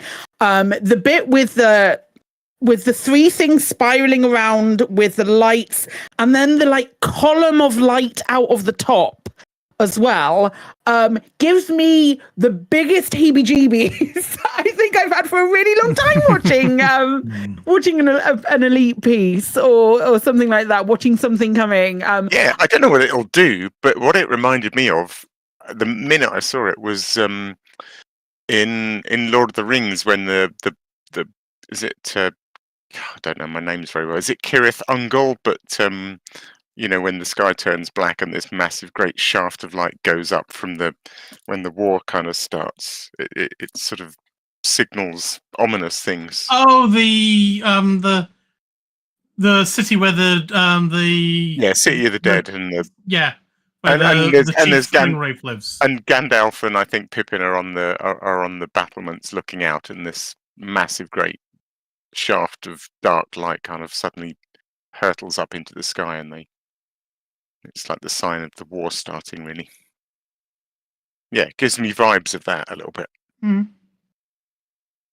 Yeah, it does a little bit. It's interesting because, like you say, it's sort of the sites become active because you've got the revenants about as well by the looks of the footage. So you've got sort of additional creatures roaming around, and the atmospherics, the sort of smoke, just looking at the trail as Norm's playing it out on the stream. All the sort of atmospheric effects to it as well. Sorry, carry on, Alec. Yeah, I was going to say, what intrigues me, and I've sort of spoken about this before, people using the word growing again, like saying the Thargoid barnacle matrix sites are growing. It's like a step change, isn't it? From how they are now to this. No, what intrigues me about that is, are the existing sites going to sort of transform overnight with update 17 into these? Or are these going to be new? Or is there like an evolution process that is there going to be a trigger or something like that? Yeah, the dormant matrix sites turn into these active matrix sites, and are they replaced by new dormant matrix sites? I don't know. I'm just intrigued how the process works. Can I also ask a question? Do revenants have more than one light on them? I believe not. I hadn't spotted this. No, they don't. I think that's a new thing. Yeah, I'm pretty sure it's just a light out at the front. Mm-hmm. So Yeah, but that new thing that we see a little bit later on, it's got two headlights coming towards you. There's a lot of movable parts. There's lots of lights happening. There's lots of steam happening. It's going to be a screenshot generator for sure. when is it not? When is Elite not a screenshot generator? But like those weird lattice things as well. The weird sort of like, it looks like the arms of a Titan growing. Like growing from the sinew.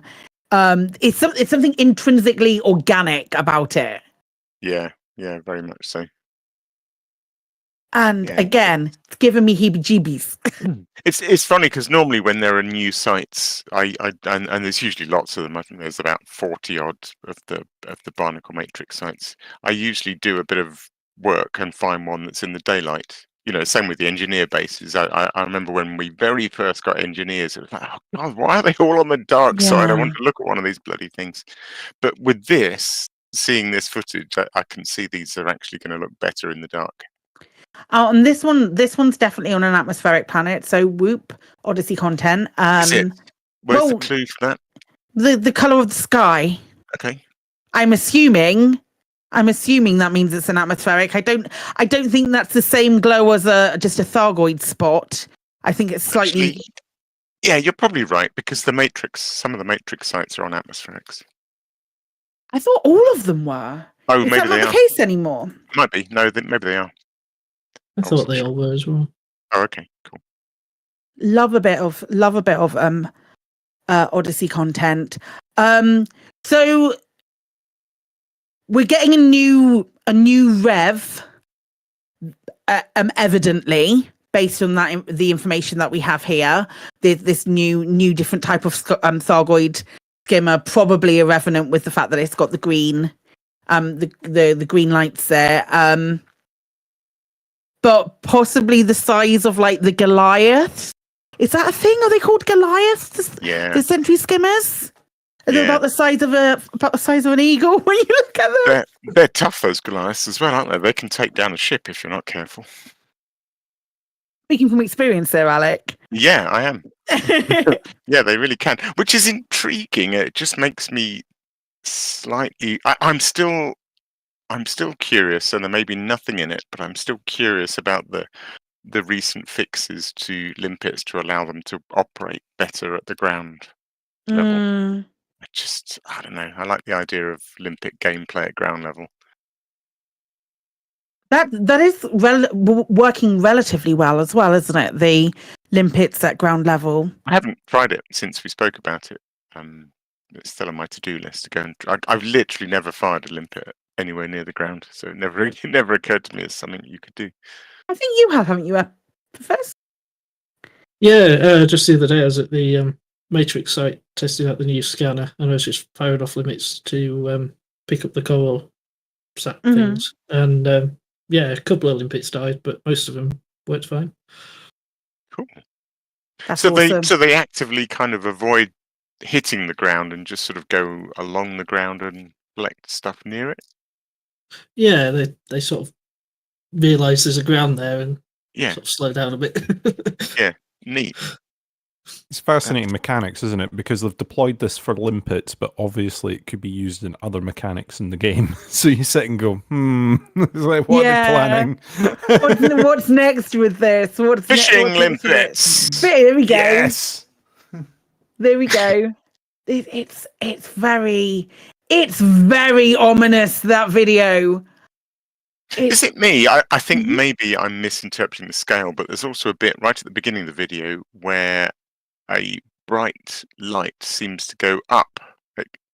In fact, it's coming around again. Actually, I realise that my voice is not in sync with what people are seeing. But there's a bit in the dark, and there's a tall, spiry thing, and then a bright light kind of goes shooting up into the sky alongside the column of light. But maybe that's just a revenant coming up from the ground. Maybe it's not going as high as it.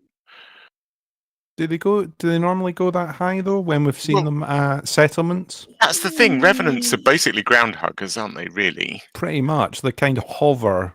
I swear, some of them have chased me quite high before. Oh, okay. I think some that can go high as well. Yeah, I think some of them have chased me quite high before, especially when I've had to when my ship's been landing, they sort of, or if your ship takes off, they kind of chase your ship a little bit, and they can go quite high. So that may very well be what that is. It might not be. It might not be. It might be something. I hope we get to do this activation of the site. I hope it's something we kind of trigger. I really like the Guardian sites and the old Thargoid ground sites where, we do something, we open the door or we trigger the device or we scan 5 things and something lights up. I hope this is something we can engage with. Yeah, a little bit of interactivity and a call and response would be really cool, rather than just, okay, you can go and shoot the update big 17 boys happens and suddenly they look like this. It's like Grelix. I mean, good point. I'm still waiting for a satisfactory use for Grelix. Yeah. That's true. I mean, frankly, sorry, go ahead, Ben. Frankly, I'm still waiting on a satisfactory conclusion to what the hell that map thing's about. Yeah. Yeah. True. I think there's a part of it. There's like a little. This is going to sound that none of this is going to sound family friendly at all. But there's like a little bud on the ground, and the camera. They use the camera distortion technique, and that little bud just seems to open up slightly, and that might just be the camera distortion, like warping the way that I'm looking at it. It's sort of like probably like two-thirds of the way through the video, but it looks like it moves and it opens. So I wonder if that's another kind of irisy type thing that will close and open. Can we penetrate it, do you think? We'll have to find out. It looks like it's moving. And that could just be the fact that it's got camera grain to it, and because of the way that the stripes are in there, the artificial camera grain being added. But it's quite exciting, isn't it? It's a big new thing change. Anything you want to chime in on, please dive in. Yeah, he will. Yeah, there's something I just noticed actually while watching it on the stream. The yellow Stargoidy type thing that pops out. There looks to be a frame or two where it looks just like there's some lightning coming off it. It's sort of just at the end, near the end of the sequence that bit's in. The thing that kind of shoots up from the ground and then starts going. Yeah, The little yellow thing. Yeah. yeah. I just saw like a couple of frames where it looked like there was some lightning. So I don't know what that means. So the beginning is definitely an atmospheric planet. Yeah. Yeah. It is lightning. I saw it then. It is lightning. Is that like a scythe or a glaive doing that then? Is that a glaive flying around? It's like a little sparkle. I don't know because they don't light up like that. So I think it's something new. Oh God. Oh God, is it the third one? Is it the third iteration of the scythe glaive? Ooh. Fucking scimitar or something. Oh man, I don't know how I feel about that. It's good. It's a good teaser, isn't it? Really throw me that. It does exactly what it says on the tin. It teases some Yeah. stuff. Like it gets you looking, and you watch it over and over, and you start seeing new things. It also reminds me. Do you remember the very first teaser of the Guardian ruins? And it was just like an SRV trundling around, and it kind of rolled over a hilltop, and just at the end there was about 2 frames of like, what the hell's that? Like a sort of structure in the background. I don't remember that. That's before my Elite Dangerous time, but that sounds like the kind of stuff that we would have speculated on Lave Radio for 3 episodes. Yeah. We'd have got so many different people on to talk about it. Oh, that's really cool. I wonder what the community thinks might be in this video. Well, it's a good job that I asked them. Amazing, Alec. Amazing. What a segue. You're incredible. We're incredible. It's great. So we obviously there was nothing else that we could have said as far as our question of the week was concerned. When this dropped, it needed to be discussed. And we had our question was, what's happening? What do you think we have to look forward to from this teaser? And first and foremost, we had Happy Moon Monkey saying, is the thing bobbing because it's on legs, or is it just floating like a revenant? I'm assuming that's the thing at the end, right? Yeah. The two eye, well, I say eyed, the 2 lit thing. I would imagine. I think it's floating. I think it's floating as well. I don't think we have anything else with legs that isn't humanoid just yet. But it makes me excited for a potential where that might be a thing. I don't want to get ahead of myself. It'd be cool if it had like little grabby hands, a little bit like your scythe has got. It'd be really funny. Because this video, there's a lot of sort of backlit stuff, and then it's in the dark, and there's a lot of shadow. Be funny if there was just suddenly a little bit of hand puppetry going on. Yeah, that'd be really cool. Hand puppetry, I don't mean like squirrels and sparrows. I mean like some strange hand puppetry of a strange octopoid kind of insectoid thing. That would amuse me greatly. You mean you want tentacles? Oh yes. Who Why doesn't? not? Who doesn't? We had next we had Apaphis, who has said, I suspect it's Thargoid barnacle matrix sites. My first thoughts on those sites were that they're titans. After this, I'm not so sure. The yellow little Stargoid shooting up from the ground looks interesting. I wonder what that could be doing. Can't wait to poke around these sites. Same, man. Me too. Lots of science and lots of screenshots. Hell of a lot of screenshots. That thing with the light going up. That thing with the light going up looks amazing. Yeah, it's cool. It's good. Watching it again? There's going to be so many screenshots centered around that thing. There's going to be so many Fs in front of it. I'm just thinking, how long will it be until someone jumps into it to see if they get like levitated up to the sky? As soon as I can. Oh my god! Yeah, for as sure. As soon as you get there, For jump out the sure. SRV and just yeet yourself into the little beam. It's a good point. If you're standing on a Revenant's back, can it actually hit you? I wonder. I don't know if you can get onto a Revenant's back. I've not tried it. For science! That's going on the list. It's like rodeo, isn't it? Yeah. Trying to do that. It is. It's like a rodeo bull, a rodeo revenant.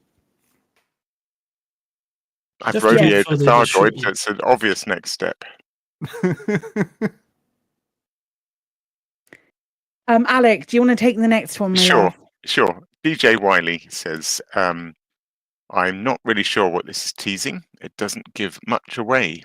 Is it a Revenant with 2 headlights? I think it is. I think it is a Revenant with 2 headlights.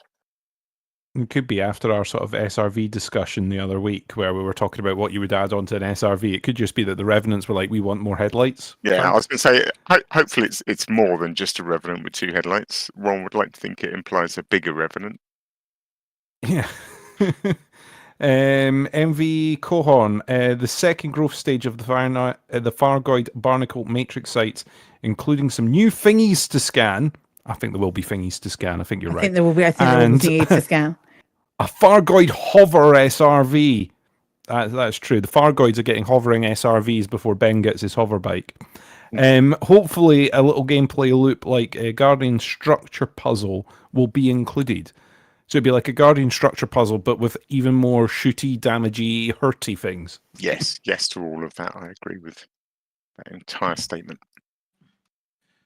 So Zealous is thinking it might be the Bolivian Navy on maneuvers in South Pacific.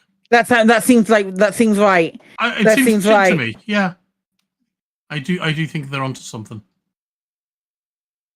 Do you want to take Silas's then, Epaphras? Yeah, I'll try.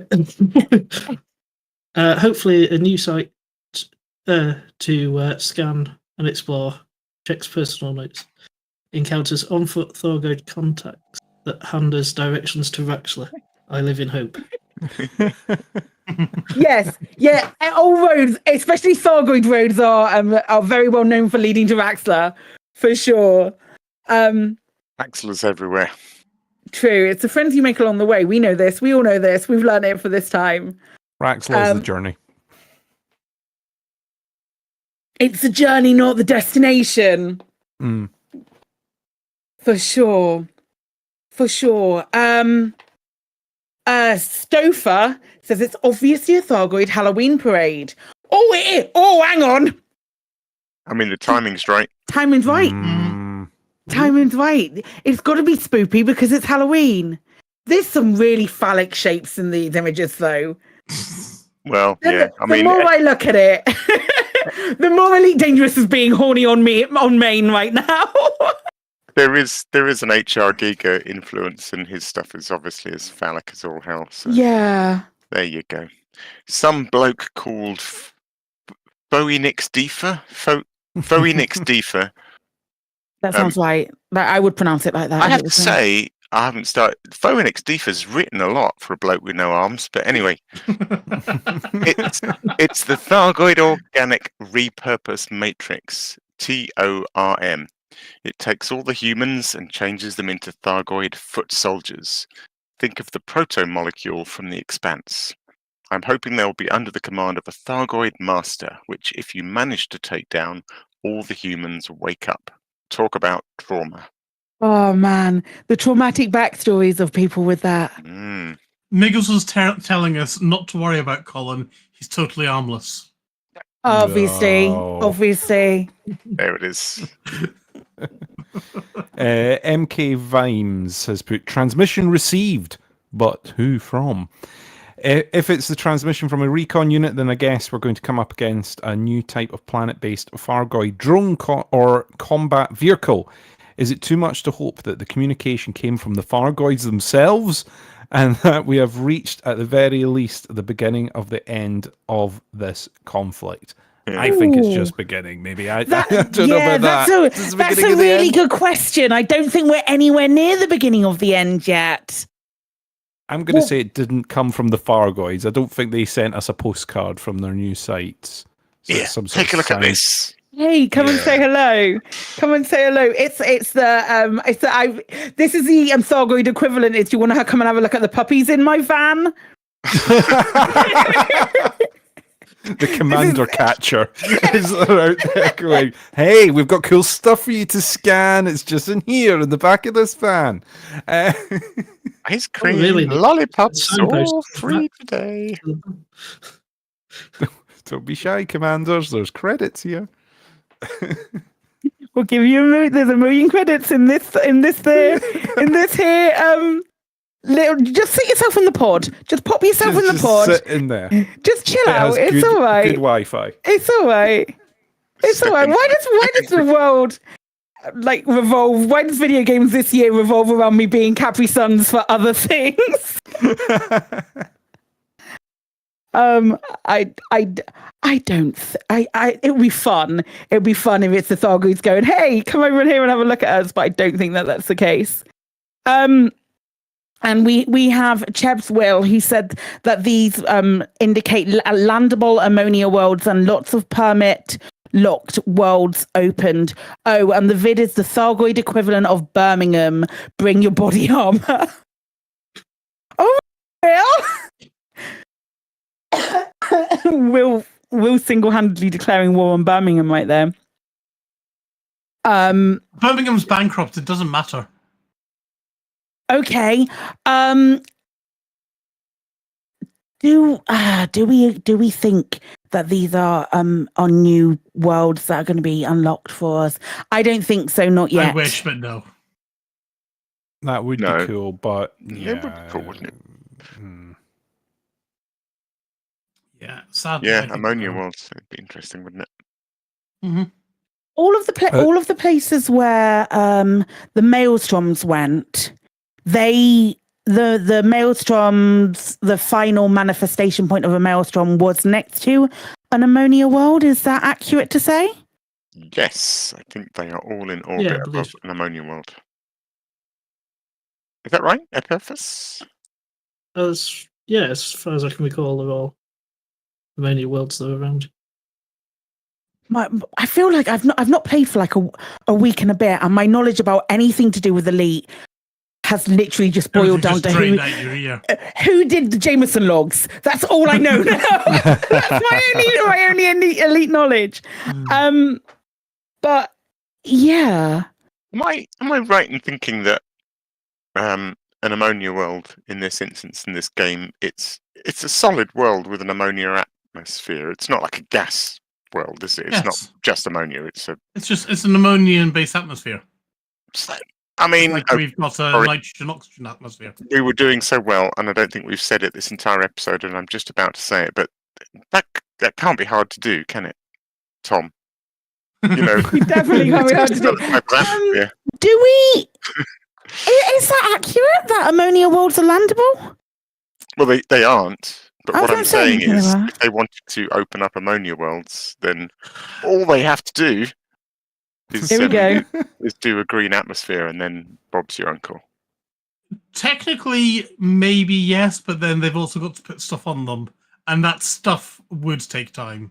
I suppose. Aren't they also like the equivalent of? Don't they fall into a similar bracket to Earth-likes as well? So they could potentially have lakes, like weather and wind and clouds and stuff. Yeah, maybe. Yeah, that's more than just a tenuous atmosphere. Go on then, I'll let you off. It is more than just pressing the button. Yeah, it is that hard. In fact. It's 2 buttons, so we'll give you extra time. We'll give you until Christmas for that one. So this is inevitably going to. Well, I say this. This is inevitably going to be the last update before the end of the year. We're assuming, right? So then, if we get update 18, it's likely to be in 2024. I'm sure we'll get update 18. Well, there is still the feature rework, which allegedly they were going to, what was the wording? Revisit at the end of the year, rethink. So I'm not expecting it at the end of the year, but there's a chance we might get a hint of what it's going to be. We might. Maybe that'll be our Christmas present from Frontier. What they tell us what they've been dabbling with. Exactly. It seems like that'd be nice. That'd be a lovely Christmas present, wouldn't it? Christmas live stream, and they tell us roughly what's coming next year. That'd be nice. Yeah, that'd be nice. Imagine if they told us anything that was coming. That would be great. They don't want to set expectations we're too so high. cynical, aren't we now? Damn it. We are. We're so long in the tooth with this Alex, now. do you remember when Psychic used to be so full of optimism? Hey, I'm still full of optimism. I'm confident that there is going to be an update 19. Hang on, no wait, this is update 17. Right, I'm confident that it's going to be a 19. I agree. I'm confident that there'll be a 20. And there'll be a 20. Damn it! Yeah, I am confident. I think we have and we've talked about this before about Elite having this like no pun intended. Elite has this gravitational pull for people who have played it.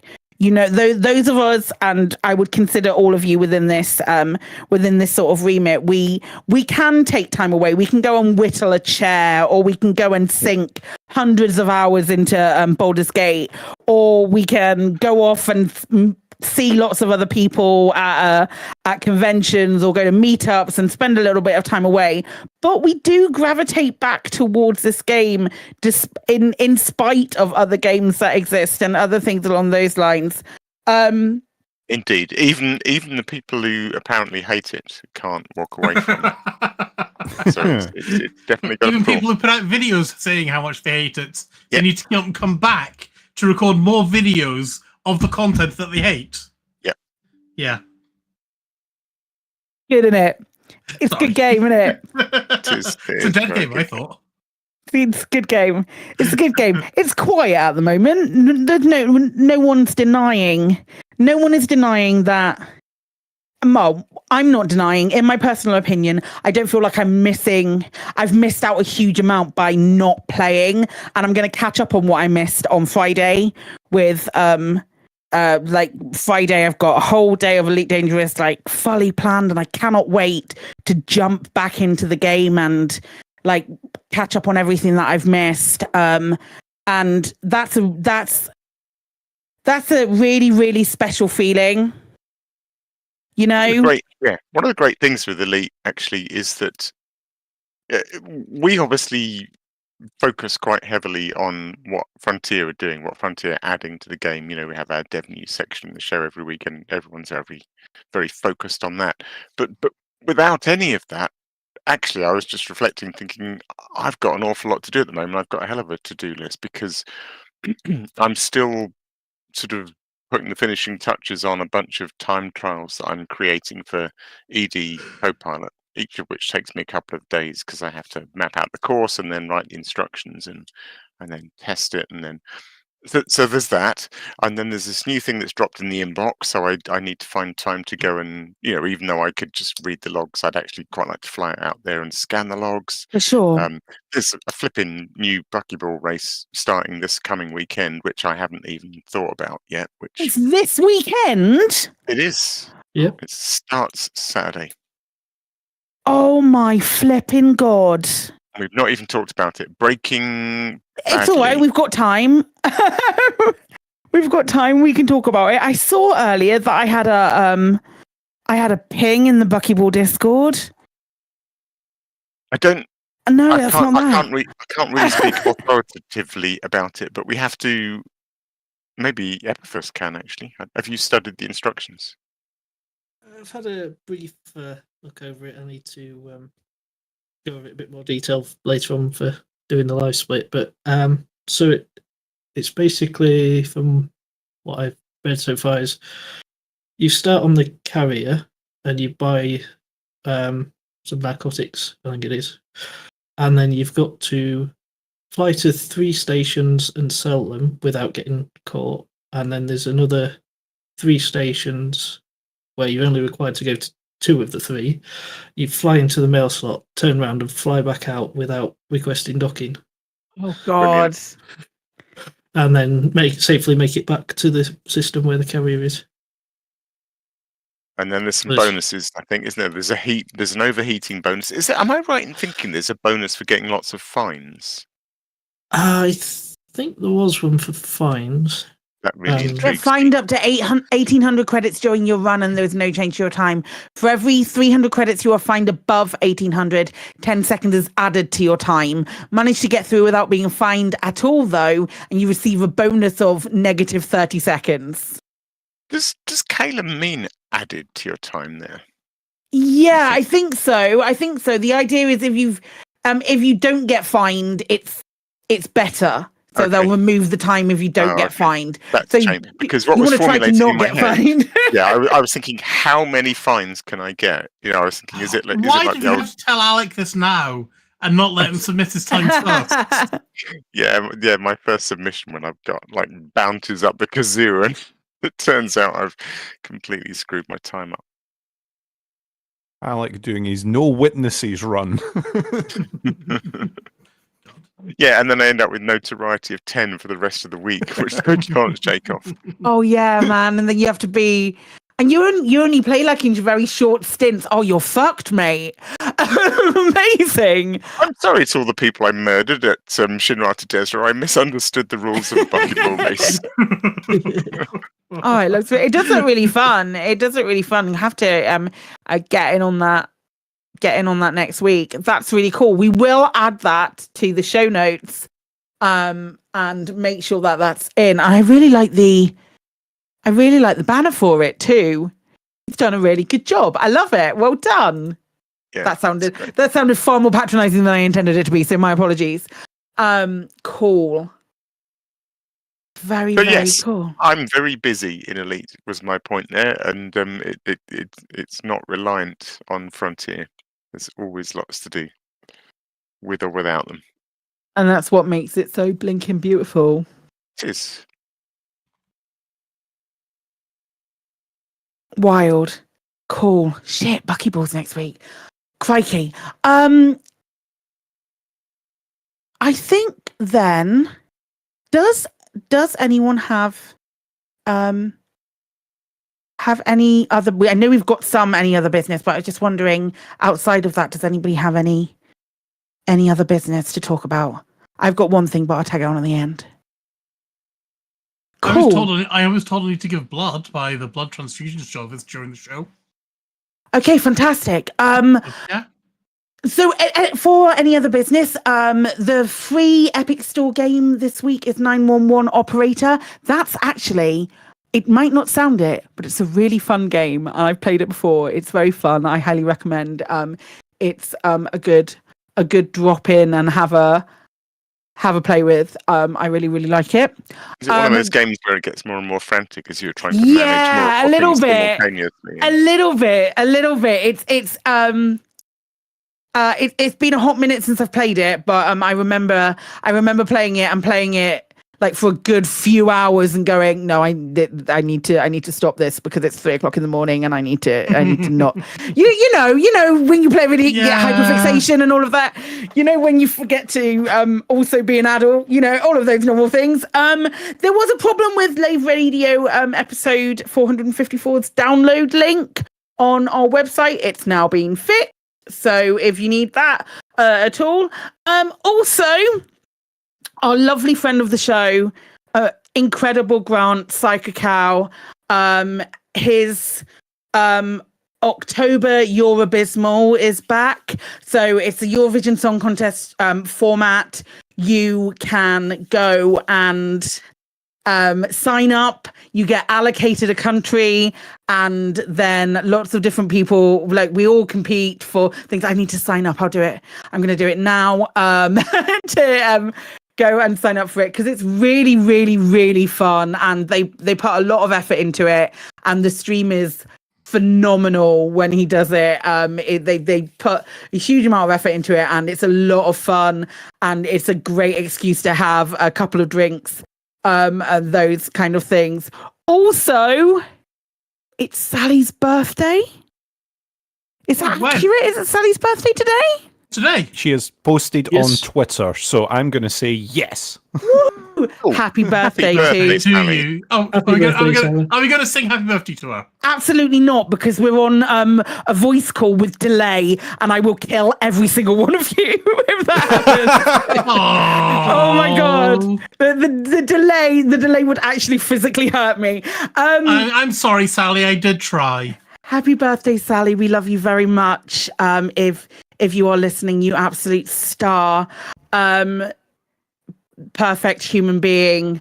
The other little bit that I wanted to very, very quickly bring up, this Friday, I am playing Elite Dangerous. I am streaming Elite Dangerous, but I'm also doing a charity stream, and I've not been very, very good at talking about it. And I'm raising money for British Red Cross.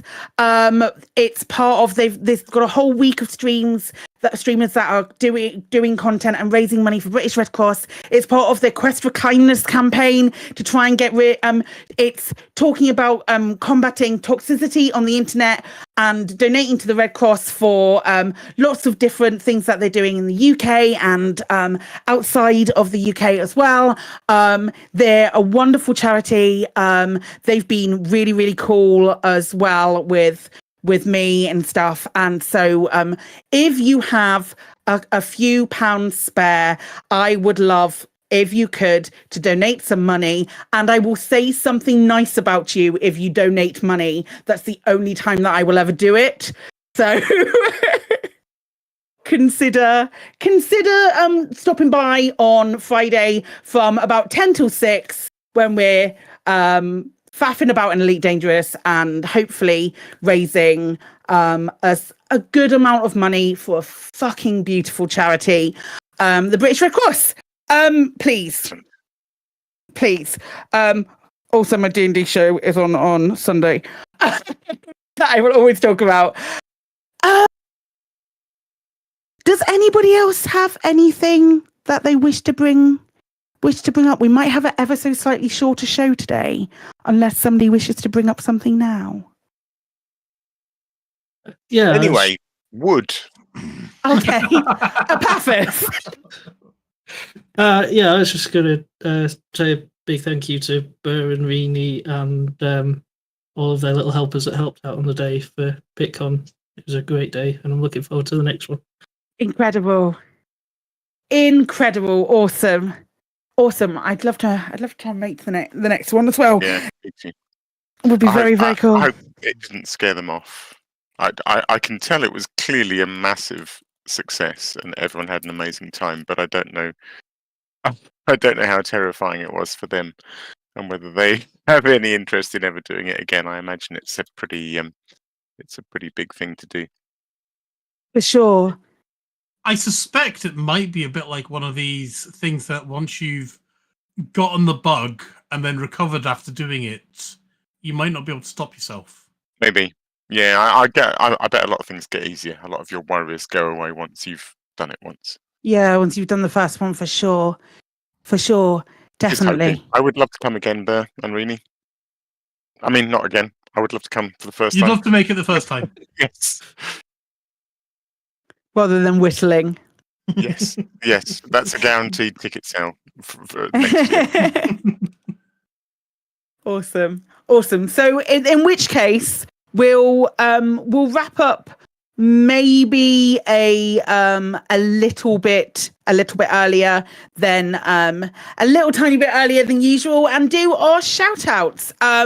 Our sister station, Hutton Orbital Radio, they broadcast on Thursdays from 8:30 p.m. UK time. You can tune in at twitch.tv/Hutton Orbital Truckers or for just the audio at radio.forthemug.com. For the discerning commander who likes a bit of CQC action, you can check out the CQC Discord at discord.me/Elite Dangerous CQC. We're also giving shout outs to the following Elite Dangerous podcasts which have appeared over the last year or are standard regular contributors. The Guard Frequency, who do other space games, and the lovely Loose Screws. We have no Galnet News Digest because Pete is not very well.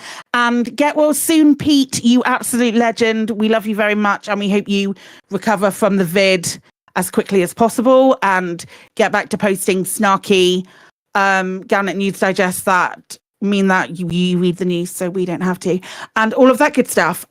Many thanks to all of you who have chipped in on Twitch chat and our endgame commanders. Who have you been joined by today? Loads of people in the bar. We've had Rodney Kingston, we've had Pavis, we've had Little Biggin, we have had Andy Sharp 42, Miggles, Duck 1, Paul Archer, Bograt, and Siberius. I've also got to add on Commander Schengelander, who reached out and said hi to me when we were flying past. Amazing. Hi, folks. Thanks for coming and hanging out. That's awesome. Wild. Special thanks to Commander ToCoSo, JN Trax, and Alan Stroud, who created the music used on the show. That is it for another episode of Lave Radio.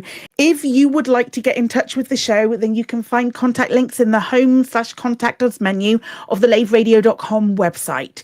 Do let us know if you have any questions or if there's anything you'd like us to discuss in a future episode. Also, if you have community shit coming up, let us know too via that way or via x.com. Never do that again. Lave Radio is recorded live on a Tuesday evening at 8:30 p.m. and streamed out on laveradio.com/live. Thank you to the Chris Mark 4. Ardios. Wow. Ardios. Was that Talk Like a Pirate Day? Was that what you're doing? Yeah, it was an attempt. It was certainly that. It was certainly an attempt. Thank you to the man with the chairs, Alec Turner. Good night, the arties. Incredible work. I love it. Many thanks to Tag Your It, Ben Musford. Thanks, Claire. Good night. I don't know what I'm doing. I really don't know what I'm doing.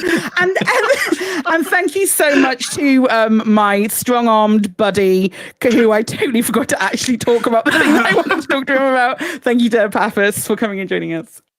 You're welcome. Incredible.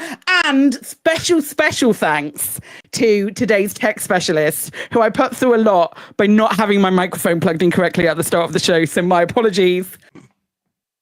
Commander Ventura. I'm so sorry, my love. I'm so sorry. No. Don't worry about it. Don't worry about it. My name's Claire. You can find me at twitch.tv/psychic for those who are wondering to know where the D&D show was and where the charity show is this week. It's all there. But until next time, Commanders, fly safe. And if you can't do that, fly dangerous.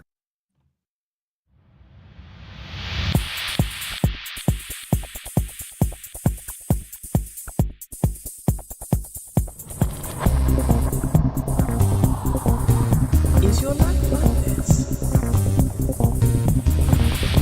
Sounds like someone having an orange inserted.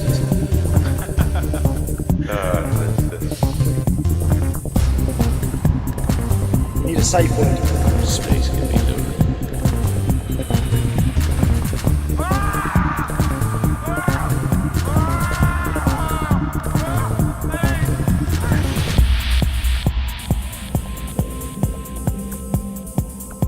I'm going to see the galaxy.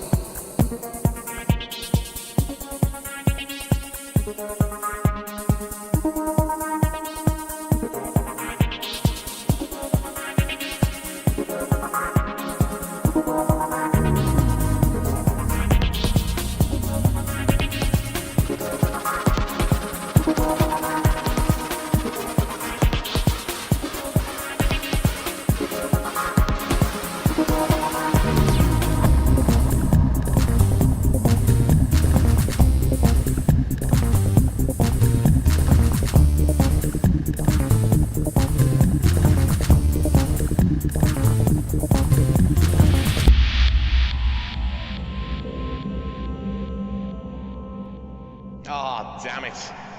No worries, guys. Hold the fort for 2 seconds. I'll be right back.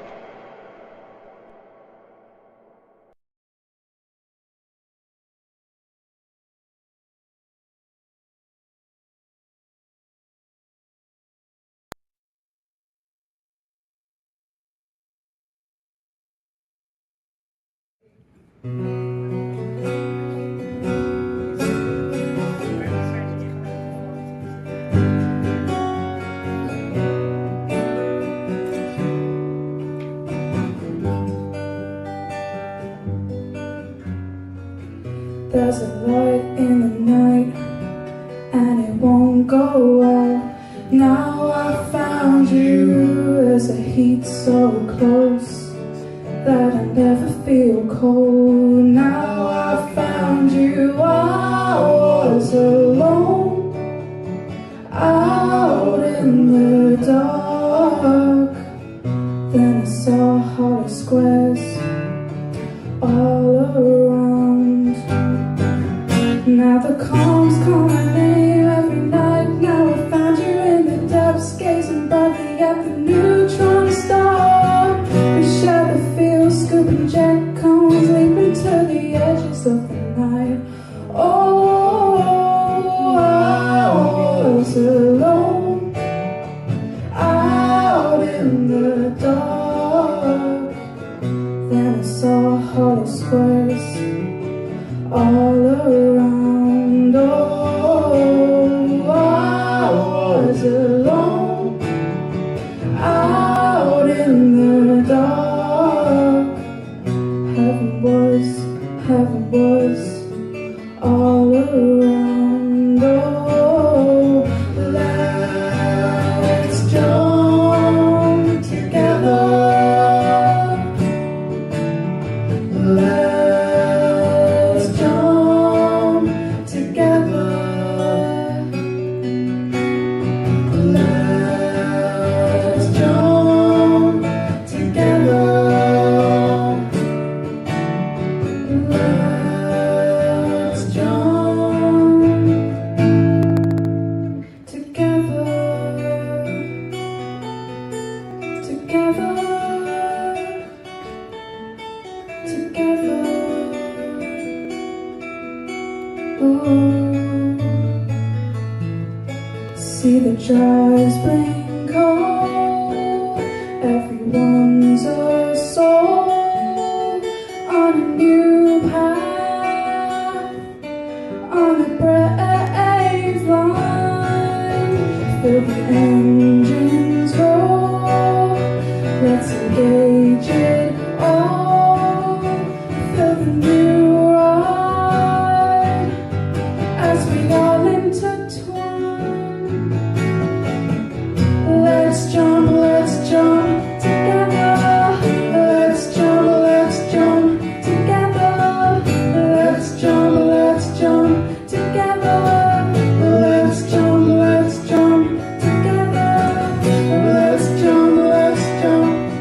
together. Let's jump together. Let's jump together. Let's jump. 4, 3, 2, 1, engage. Let's jump together.